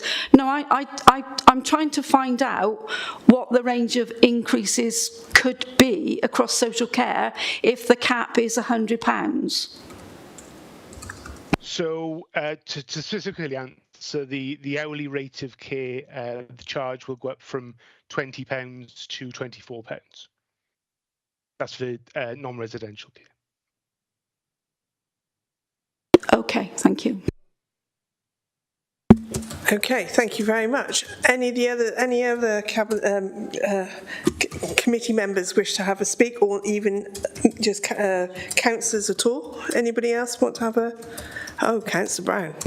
It's just really a follow-up question from the question that was asked before about the youth services, because it said some were in rural areas in the south, and I just wondered whereabouts they were in the south, and they were going to be concentrated in the towns in Chepstow and Caldicot. So I just wondered whereabouts in the south they were actually based currently, and obviously it sounds as if the idea is to centralise them. Thank you. Sorry, so can I just confirm? So you're asking for where they are going to be rural, and where are they currently rural? Where are they rural at the moment? Thank you. In terms of changing it to Chepstow and Caldicot.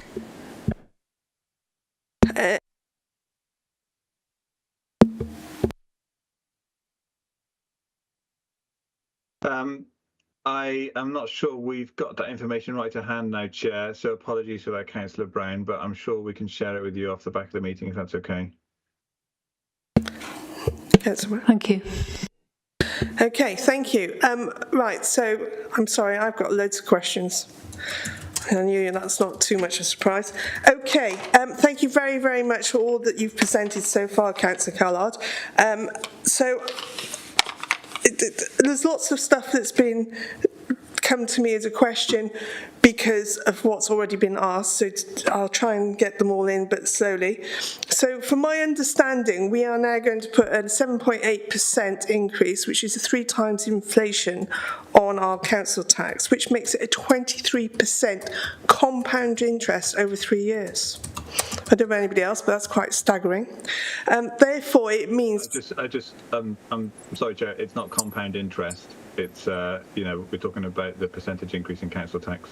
Yeah, so over the 3 years, that's how much it goes up by. Yeah. Yeah, I would say, in that context, you also have to offset that against inflation. And while I appreciate this year, our proposed increase does outstrip inflation, we have to take it in that context of the last 3 years, that actually the council tax increase in the first year was under inflation. In the second year, it was slightly over inflation. So yeah, sorry, I just wanted to add a bit of context to that statement. Okay, I'll allow you, that's fine. Therefore, it's going to go up over £400 for a Band D property and over £1,000 for a Band I property, which makes a Band I property, their council tax, over £5,000 a year. Which is apparently is twice that what it is in Westminster. So apparently it's cheaper to live in Westminster on your council tax than it is in Monmouthshire. Which then takes me back down to the questions about Welsh Government and our gift from them, the grant that they give us.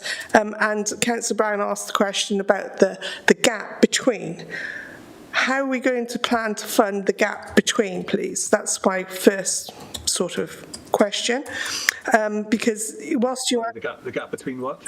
So what you're hoping to get from the floor, yeah, and what is going to be left over. How's that going to be? Okay, so unless I misunderstood everything, and I don't think I did, I was taking notes. So that's my first question. Next one is, you mentioned when you did your presentation, cutting cybersecurity insurance, and you did try to explain your reasons why. I just want to make sure that the residents hear why, because if, as a resident, I am concerned that you hold a great deal of data about myself, personal data about myself, from my bank details to my national insurance numbers, etc. And cyber security, if it goes down, and are we insured sufficiently, and how do we make sure that doesn't happen? Are you happy with that? That's what I'm trying to ascertain. I'm sorry to interrupt. Is it worth me taking these questions one by one? Because I'm worried that I won't be able to cover them sufficiently. Oh, absolutely. Go forth, please. Okay, thanks. I mean, on your first topic about council tax, the proposed charge of a Band I property is not £5,000. It's £4,200.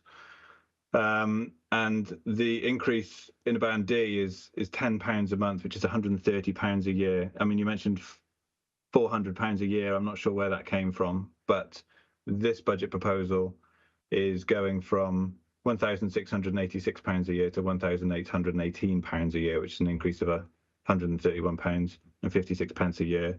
It's not in the region of £400. And I know you mentioned about Westminster Council. I think England is well overdue a revaluation of council tax bands. It's not been done in, since I was 5. That's crazy. Especially considering the housing market, in London. So I'm not sure that's a valid comparison. You then went on to talk about the budget gap. I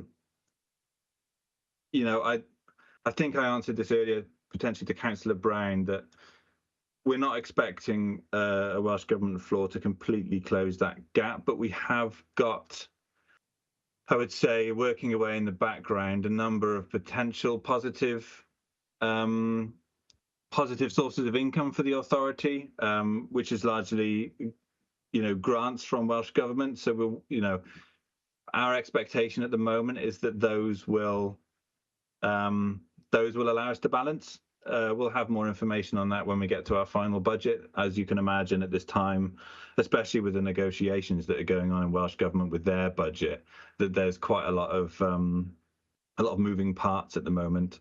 And I expect it will likely change again between now and when we bring our final budget. So that's my answer to that, is that we're not expecting to go back to our services at the moment. We're not expecting to go back to council tax in order to bridge whatever gap is left over from a Welsh Government funding floor. Your second question, could you remind me what it is, please, Chair? Certainly. Cybersecurity. Yes, thanks. You talk about the risk to our residents of their, of their data being leaked, and it's a risk we're really cognizant of. And I suppose I'd make the point that cybersecurity does not combat that risk at all. That's about, cybersecurity insurance does not combat that risk at all. It's your cybersecurity protocols which combat that risk. The insurance is what you use to cover the cost of cleaning the mess up afterwards. So in removing this insurance, we're not reducing any of the cybersecurity that we have in place. And actually our cybersecurity here is, I believe, reasonably robust. We've got the SRS service, which we share with a number of other public bodies. And so far, touch wood, we haven't had any serious breaches. I think the point regards to the insurance was that actually, in the event of any loss, the cost of the insurance against the damages that we could face, and the cost of putting it right against, it seems to represent particularly bad value for money. And I think that's why having that insurance in place, is not really common amongst local authorities. We are one of the authorities that does that. Many local authorities don't have that insurance in place. We're not going out on a limb here by removing that insurance. I think what we're actually doing is improving value for money for the council taxpayer. So what I was trying to get to, you are completely happy that our security is robust enough? This budget does not speak to our cybersecurity. No, I'm just asking. It speaks to our insurance. Yes, you're happy with that. Okay, that's great, thank you. Highways maintenance and increase. We've got a nice increase on our high maintenance budget. And already Councillor Bryn has asked about the questions about that. The money for that, we are borrowing, I understand, the majority of that. So when Councillor Bryn talked about the red and black lists, there are lanes and roads all around the county that need addressing. So in particular, there's one in Llantrysnt, for example, where the rubbish cart can't get down, so residents can't have their rubbish picked up, and the MCC are refusing to pick it up. So is that on the red list, and is that lane going to be dealt with? And I assume that someone will know and answer that and come back to me in time, hopefully. Thank you. I'm sorry, I can see you looking at someone there, Chair. I can't see them. Are you getting a nod from the room? I'm getting a nod from Councillor Carl. Done it again. You should be sat up there. That's what's doing it. From Officer Tuig. So I'm concerned about the highways. So that is the one thing, when you talk to residents, they say three things to you. As far as they're concerned, the council provides: 1, pick up the rubbish; 2, potholes; and 3, street lighting and schools. I suppose you could say 4, okay? So that's what they worry about. Now, are we happy? And because in our lives we're aware that it covers an awful lot more than that, as we have discussed many times already in this meeting. So the residents are really upset about the current state of roads. So are we happy that we can do as much as we can, and are we looking to do any more for our money on the highways, please? Sorry, Chair, I'll come in there briefly if that's okay. Please do. Just to say that I'm certainly not happy with the state of our roads. I'm not happy with what we're able to do right now.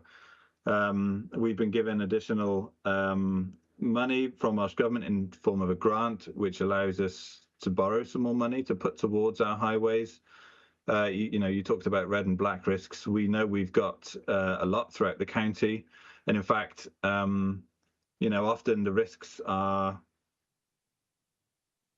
hidden from us. We can't see them when we're driving along the road. The roads may have potholes, but it's we've got a lot of very old structures. I drive over Lamfoyce Bridge all the time, and the cutwaters on the northern side have been damaged by trees during the floods. We've got a lot of repair work to do across the county on these structures. I think the last estimate of the total backlog in work was in the region of £80 million. So you need to put that £2.3 million in that context, that this is a huge structural underfunding issue that's been going on, across the whole of the UK for an extended period of time. And it's a really big piece of work and really very expensive to try and get our infrastructure back up to the state in which it needs to be. Okay, thank you very much. Parking, you mentioned car parks and the increasing. Just as a suggestion, actually, parking in Monmouth in particular, the bottom car park at Blessium Street, where we have the cattle market, car park. The market is used there twice a week, Friday and Saturday. Are we able to realign the market into the Agincourt Square, which would then release car parking and therefore increase your revenue? Just a thought. Also, we mentioned leisure centre services and the opening. I just wanted to check the opening times are not changing? Correct. Wonderful, thank you, because last year they were changing. I was a little worried about that one. Thank you very much. And then it just leaves the hubs. So as you mentioned, you were worried about the public perception about the hub in Monmouth last week and future weeks. We are obviously very concerned about it. And you also mentioned, whilst you were talking about the hubs, about the demand. Now, I know personally, because I've been there quite a lot in the last few weeks, is that the ability to count the people going in and out is not sufficient. Can we please address that, and can we have a counter for both doors? Because I've stood there and I've noticed people coming in and out of the one door, which is right next to the parking space for the disabled, which, by the way, is brilliant. So they need that door's not being counted, and there's an awful lot of people coming through that door, whether they're disabled, whether they're pushing a buggy, or whether it's just the most direct route into the library. So for me, the hubs are vital to us. So when we talk about Monmouth, and you said we're not reducing it, can you confirm that for me, how you feel that not reducing the library in the hub in Monmouth by possibly moving it to Shire Hall, how that would take place, please? We don't have any proposals at this time to move the library to Shire Hall, Chair. Okay. And the hub and reducing the hours on it? So I think what I said is that we've no plans to close any of these services. It's quite clear in the documents that we are looking at the opening hours of the hubs. I mentioned earlier about the fact that it's a bit of a mixed picture across the council in terms of the various hubs we've got, the mix of opening hours we've got, and whether they are or are not linked to libraries and other wraparound services. We've committed to share with this committee, and I'm happy to share, obviously, with anybody who's interested. When we've got that detailed data, we will share with you the existing opening hours of all of the sites and the proposals within the budget. But I'd just echo, and I've had a lot of correspondence about this, that people are, I think rightly, confused about the proposal in Monmouth, because there is a parallel bid going in for funding for the Shire Hall from the lottery. That bid for funding asked us to explore other ideas, but those ideas are purely that, and they are not proposals. No decision has been taken on any changes to the library service or hub within Monmouth. And this budget purely deals with the hub service and the hours associated with that. Okay, thank you.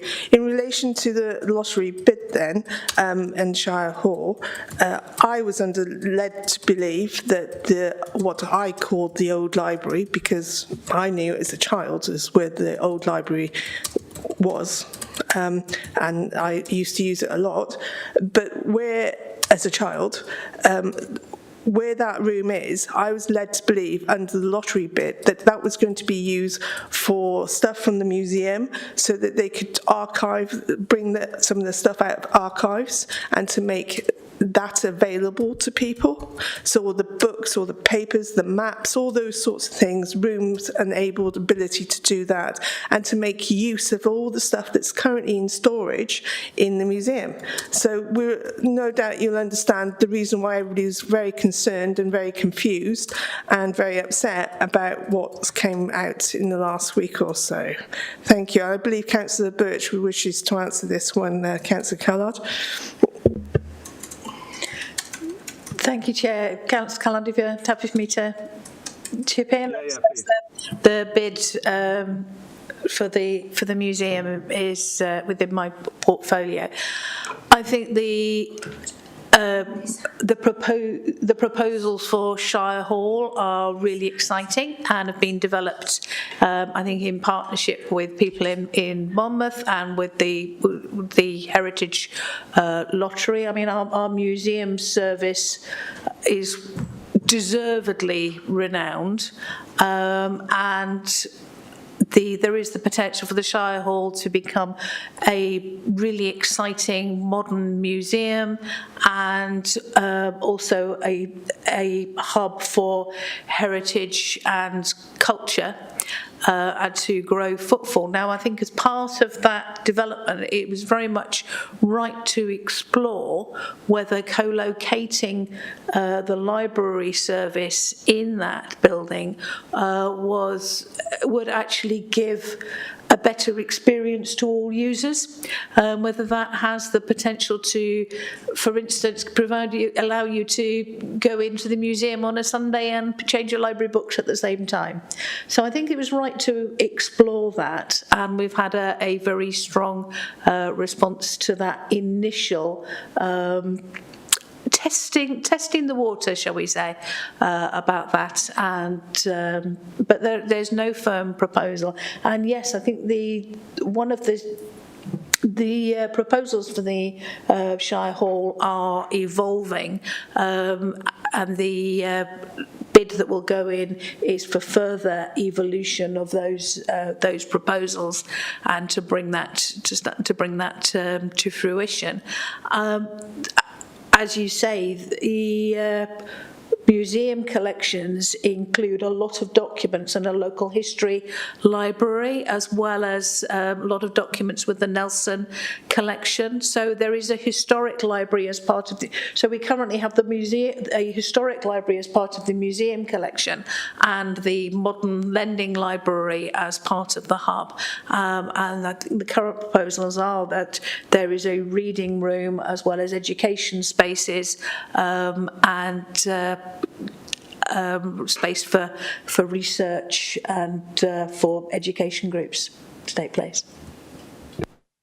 Okay, so from my understanding from that, Councillor Birch, is that you're saying that on top of the museum, including the archives of written material and learning for other people, you're suggesting on top of that space, which isn't big enough for that as it is, that you might consider, or you are asking for expressions of interest, that the modern library be mixed on top of that as well. That's the proposal being explored, yes. And that was the proposal being initially explored with users, and I think we've had very strong feedback on that proposal. Yeah.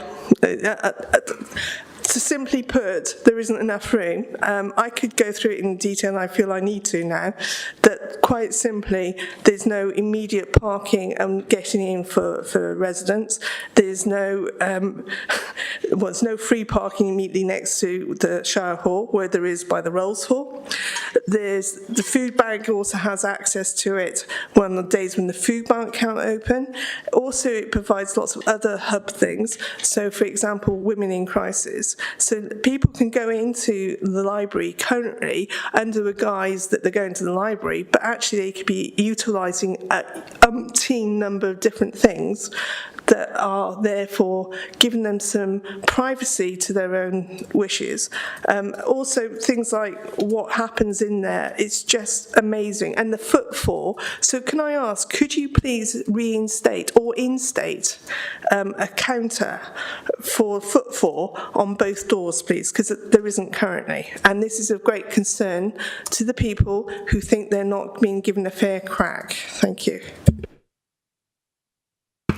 Thank you. I think we do need to understand who uses our hubs and for what more fully. And, you know, when you've been saying about having firm proposals about the opening hours of the hubs, one of the, we really want to make those decisions evidence-based and to ensure that any reduction in the opening hours of the hubs does not create additional demand on other services. For instance, my own portfolio with the homelessness service.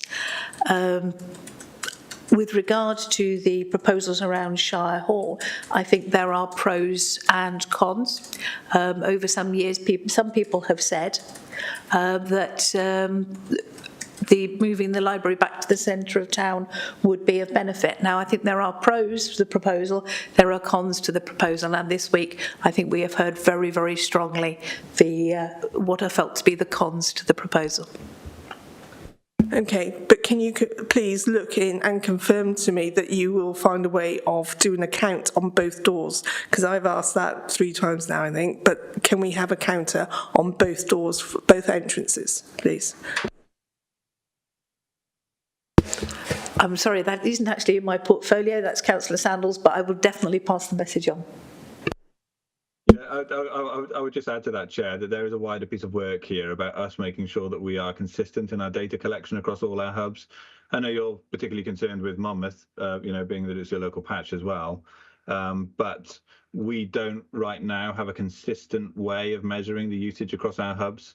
So there's an ongoing piece of work there to making sure that we are gathering the data correctly so we can make an informed assessment. Okay, thank you. All right. Okay, I see that some people come back with some more questions. Councillor Thomas Davis. Thank you, Chair. A couple of questions, if I may, to Councillor Callard. I just wonder, as part of this budget setting exercise, have you conducted any review or any audit or sought to rationalise any of the wider groups that we support? I'm thinking in particular of the Cardiff Capital Region.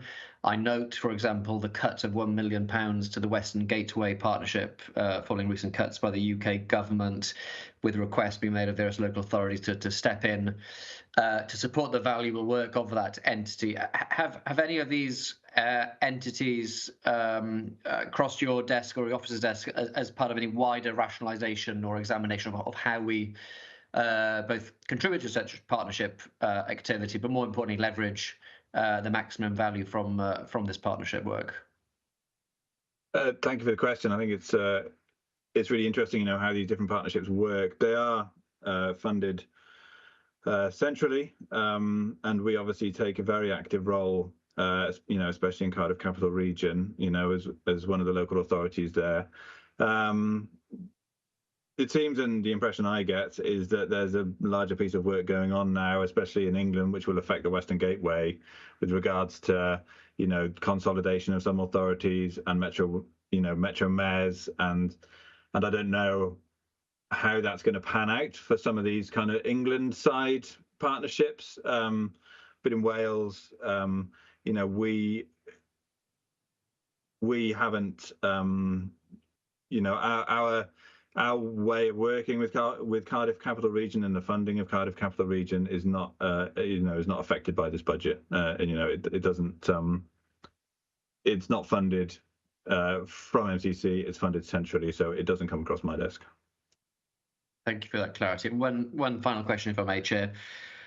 Building on a theme which I think I raised in a closed-door member seminar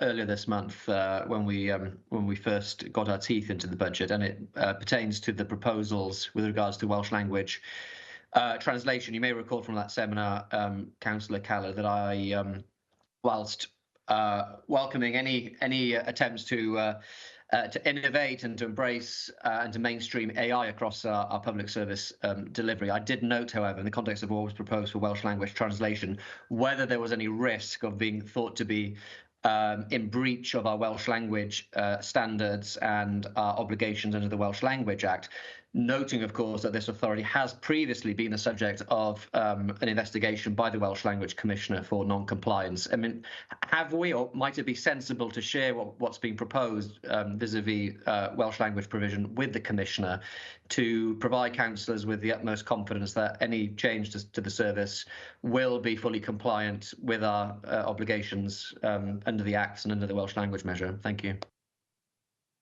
Thank you for the question, Councillor Davis. I think in this case, what we're doing actually is we're strengthening our Welsh language translation capabilities by our greater use of technology in order to support it. We'll make sure that we have a quality verification on top of that. To make sure that we're getting this right. I'm sure we've all heard stories of road signs being mistranslated and out of offices being put on things. But my real view on this is that this is strengthening our capabilities around delivering Welsh language translation and making sure that we can be bilingual in our service delivery. If the Commissioner would like to come and take a look at our proposals on it, then I would, they would be most welcome. And I would expect that a lot of public bodies are, as you mentioned, like innovating. We know how tight the financial environment that we're operating is, and use of technology like this, when used the right way, can be really key into delivering good value for our residents. Thank you, Councillor Calla. I appreciate the words of reassurance. Thank you, Chair. Thank you. Okay, I believe we have Councillor Brown. Was she still asking another question? It's just coming back on an original thing. I was interested to see what cyber insurance actually covers, and it covers 5 particular aspects, and I think the answer that we got only mentioned one. I don't know whether you want me to read from what I got. It says, the cost of restoring data and equipment, informing clients of a data breach, meeting ransom demands, loss of your net profit, your legal defence costs and damages you are legally liable to pay to other parties. This is just one particular firm I happen to, press the link on, but I think that, the cyber security side is quite a bit wider than the what Councillor Callard mentioned, and it might be worthwhile, having a look at that a bit further. And the fact that it says a particular savings. I mean, obviously, when you get your own insurance, you go for as many quotes as you can just to see whether or not we can get a better quote on that. So I just wondered if that's the answer that we've had, that it only covers sort of restoring the system. I think it does cover a little bit more than that. And the second question I thought about asking was about whether we've got particular grants for potholes. I know this is an entirely different subject, but I'd be interested to know if we get any Welsh Government grants on potholes. Thank you. It looks like Councillor Birch wants to answer one bit of question. With regard to the cybersecurity question, I think, Councillor Brown, you may want to consider the detailed reports and discussions that have taken place at Governance and Audit Committee on the Council's resilient cybersecurity arrangements and resilience to threat. Effectively, by dropping the cybersecurity insurance, the Council would be choosing to self-insure. That in the event of a cybersecurity breach, obviously there would be costs to be borne by the council rather than its insurers if we were to drop that insurance. But there has been quite a detailed look by Governance and Audit Committee at the council's. What the difference in costing, I suppose. Yeah. At the council's cybersecurity risks. Yeah. So, sorry, just to follow on from that. So, are you saying that we are covering our own insurance, which, sorry, that is what you said. So, are we therefore actually putting money aside each year to forsake that, cover that, should any of that happen? Chair, if I may, and I may well bring Jonathan Davis in on this as well. It seemed that the £100,000 a year, give or take, that we are paying for cyber, in order to cover us in any loss, and obviously the specifics of the insurance policy, haven't been disclosed to this committee in terms of the excesses and the losses that are covered, but it represented to us particularly bad value for money in terms of A, the risk of loss, and B, the damages occurred as part of that loss. Jonathan, did you want to come in and go into a little bit more depth on that?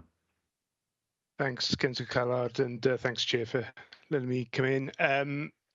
I think just to add to that, it's the market for cyber security insurance is quite immature.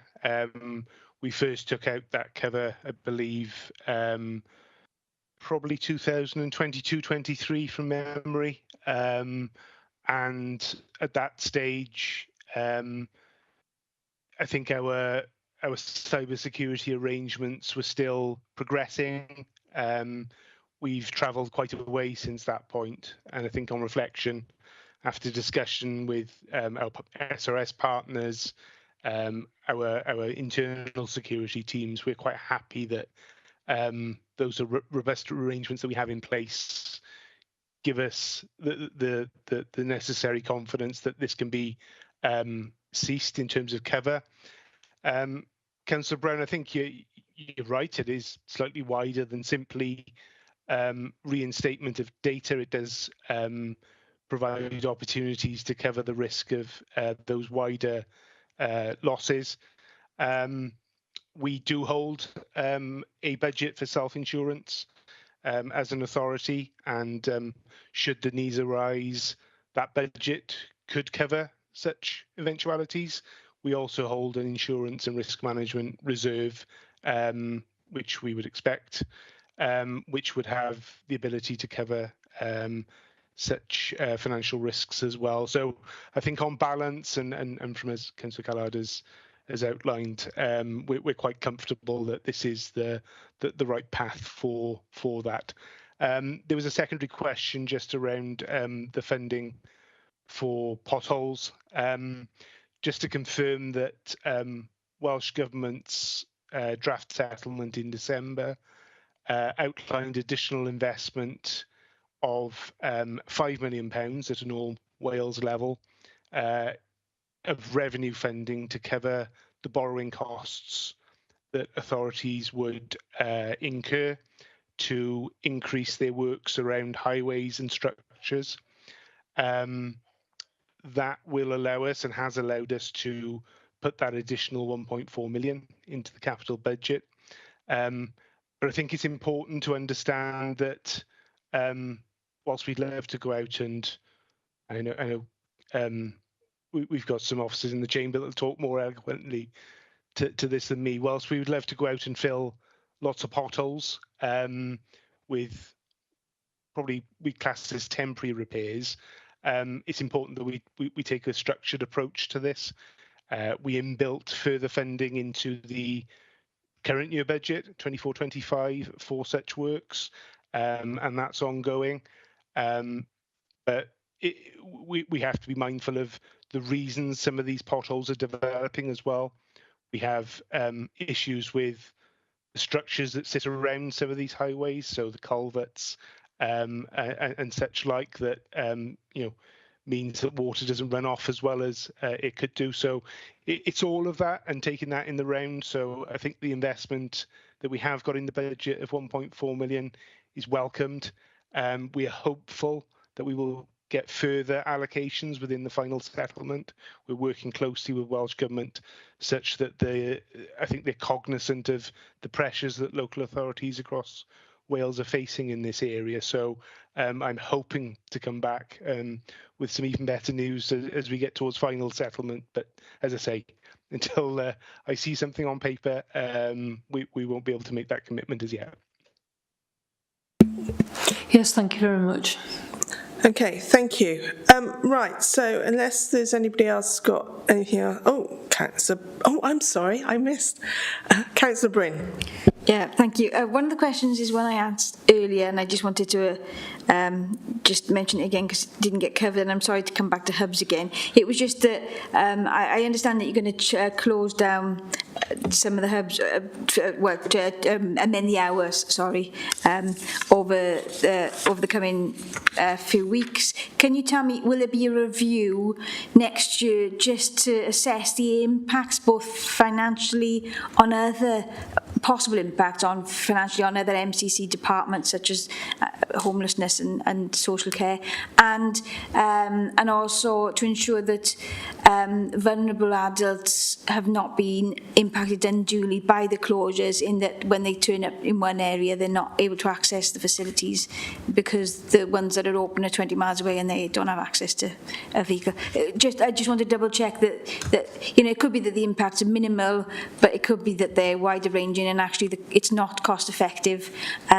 So can you just assure me that there will be a review in 12 months to assess the impact, the potential impacts that these changed hours will have on services? And also the other question I had was with grassroots. I was a little bit confused. Could you just explain to me? It says that the fee is to increase to £10, whereas it currently is £5. But then it goes on to mention that there are going to be 4 instalments of £12.50. So that kind of threw me a little bit. So I didn't quite understand that. So if you could just expand on that, that'd be great, Joe.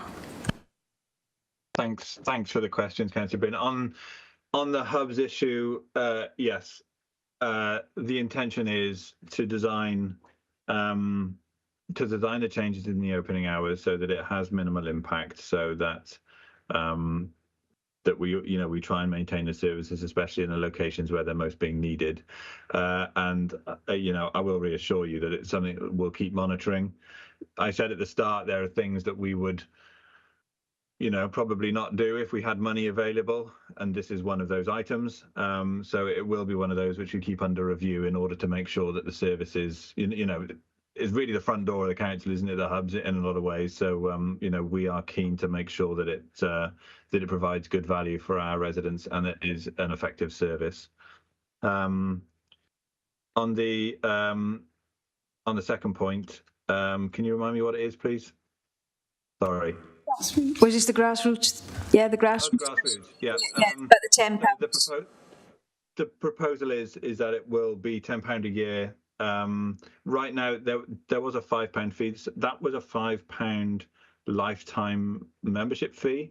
The service has ended up with, as you can imagine, because it's just like register once and you are registered as having an active membership for the rest of your life, in essence, that we don't really have a representative picture of the user base of it and how often people are using it with regards to how many members we're carrying. So this proposal should, I hope, allow us to be able to deliver a more tailored service for this. But I know Deb's standing by. It may be that there's an error around the £12.50. Did you want to come in, Deb? Yeah, there isn't a £12.50 fee. It is a £10 per annum per person proposal for moving forward with grassroots. So the £12.50 is an error in the document. Thank you. That makes sense now, because the maths isn't my strong point, but it wasn't even making sense to me. So thank you. That's really great. Thank you very much. Okay, right. So, everybody asked enough. Everybody happy? Anybody got any questions that I've missed?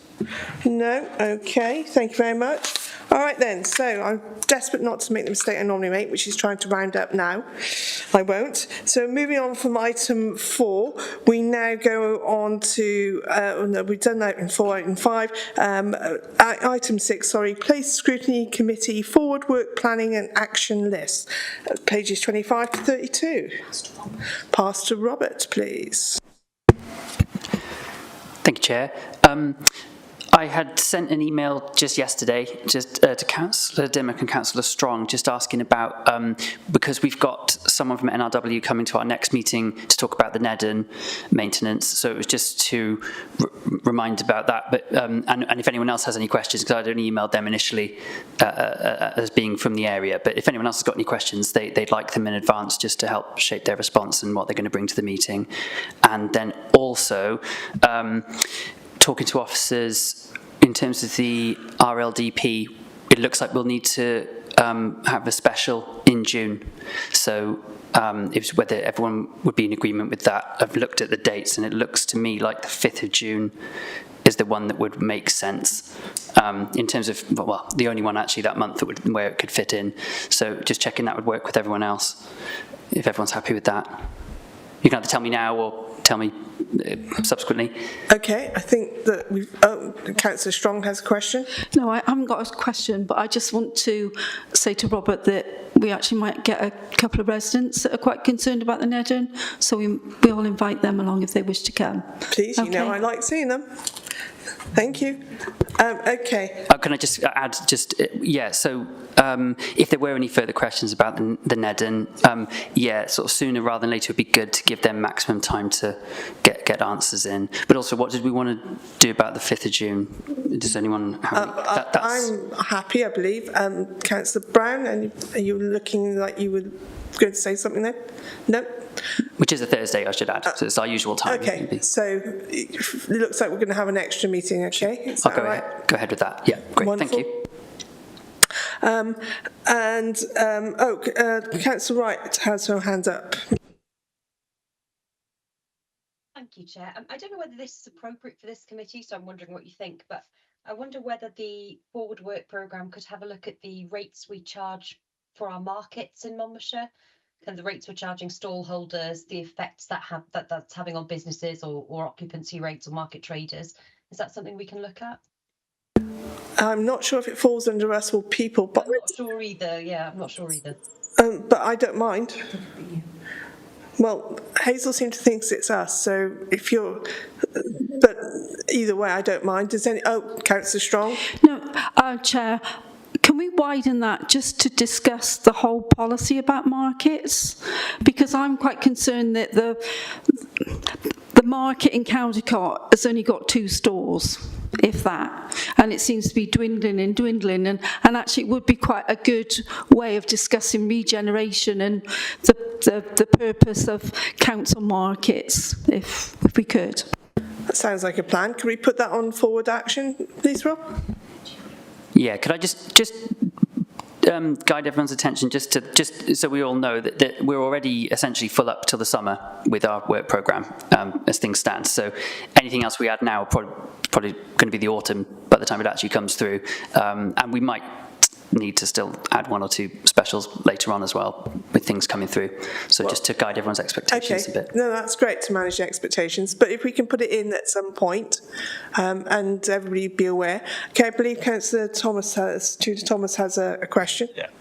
Yeah, I would very much support Councillor Wright's suggestion vis-a-vis the markets. Obviously, Abergavenny market is generally a successful market, but it has suffered in some respects, obviously with COVID, but that's going away. But with footfall in the town centre, etc., it's crucially important for Abergavenny that we support the market, because it is a huge attraction, not just for the market, but people come to the market, but then probably spend the day, have coffee, have lunch, shop in other shops, etc. So, I would be pressing, if we possibly could, to try and bring it a little bit earlier. I'd be a bit concerned about it going into the autumn, but I know our agenda is fairly full, but it needs to be looked at, and obviously it needs to be looked at across the county, not just in Abergavenny. Thanks. Yeah, I agree. Well, is people's scrutiny less booked than us? Is the other option? I think it falls under your remit. Are you bouncing it to me, Jane? Would I do? What's going on here? Okay, well, we'll see what we can do. Well, why not? Okay, thank you very much. Okay, right, so that's that. Moving on to confirm the council work planner. That's all the same? Oh, Councillor Brown? Sorry, I was asking about the forward work programme. I noticed there's a few items that are in red to be confirmed. I think it would be quite useful to have a look at the Shire Hall lottery bid, which is on the it's on the second page, I think, third page of this.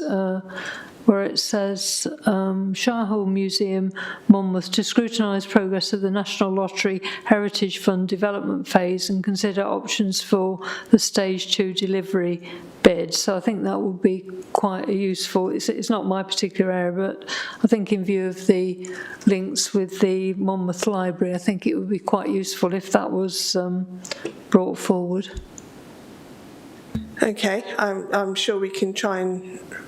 Yeah, we're waiting on dates for pretty much every single thing on this list at the moment. So we are looking into it, but sort of waiting to hear back with final dates on things, but on all of it.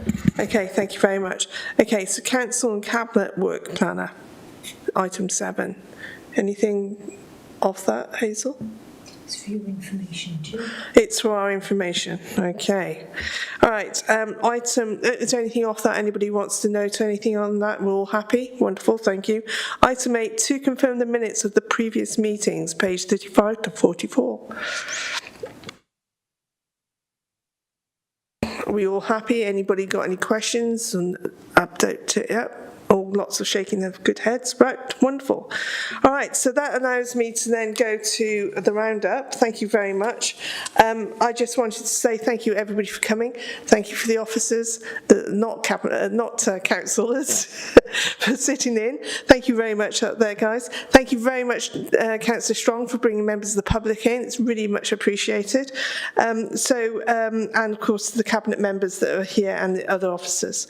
So, Councillor Strong asked about brought in to us the pedestrian crossing, and at the crossing pub in the crossing by the crossing pub, and the petition for the cabinet member to take forward and hopefully get sorted. Saving on social care and the range of increase on prices because of that. Councillor Brain brought car park review to us to ask about questions on that, the hubs, in particular the effects it can have.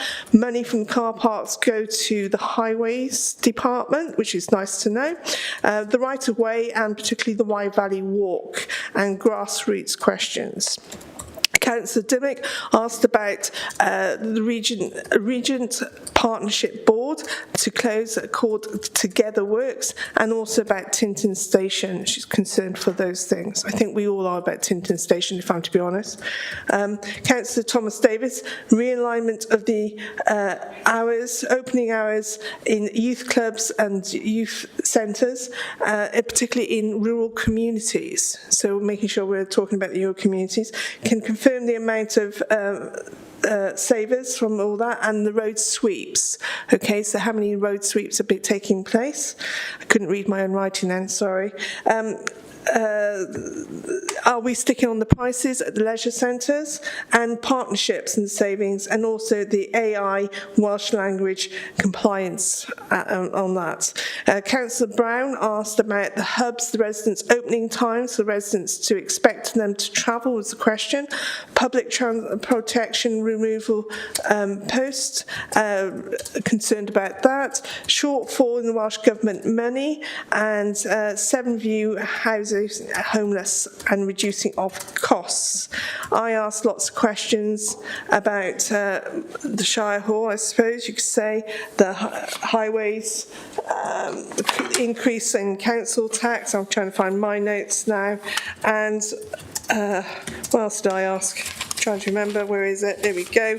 Highways, things about highways, and particularly things that are to do with the hubs and Shire Hall in particular. So thank you ever so much, everybody, for attending today. Lovely to see you, and thank you again for the residents that came. Our next meeting is on Thursday, 27th of March at 2 p.m. Thank you.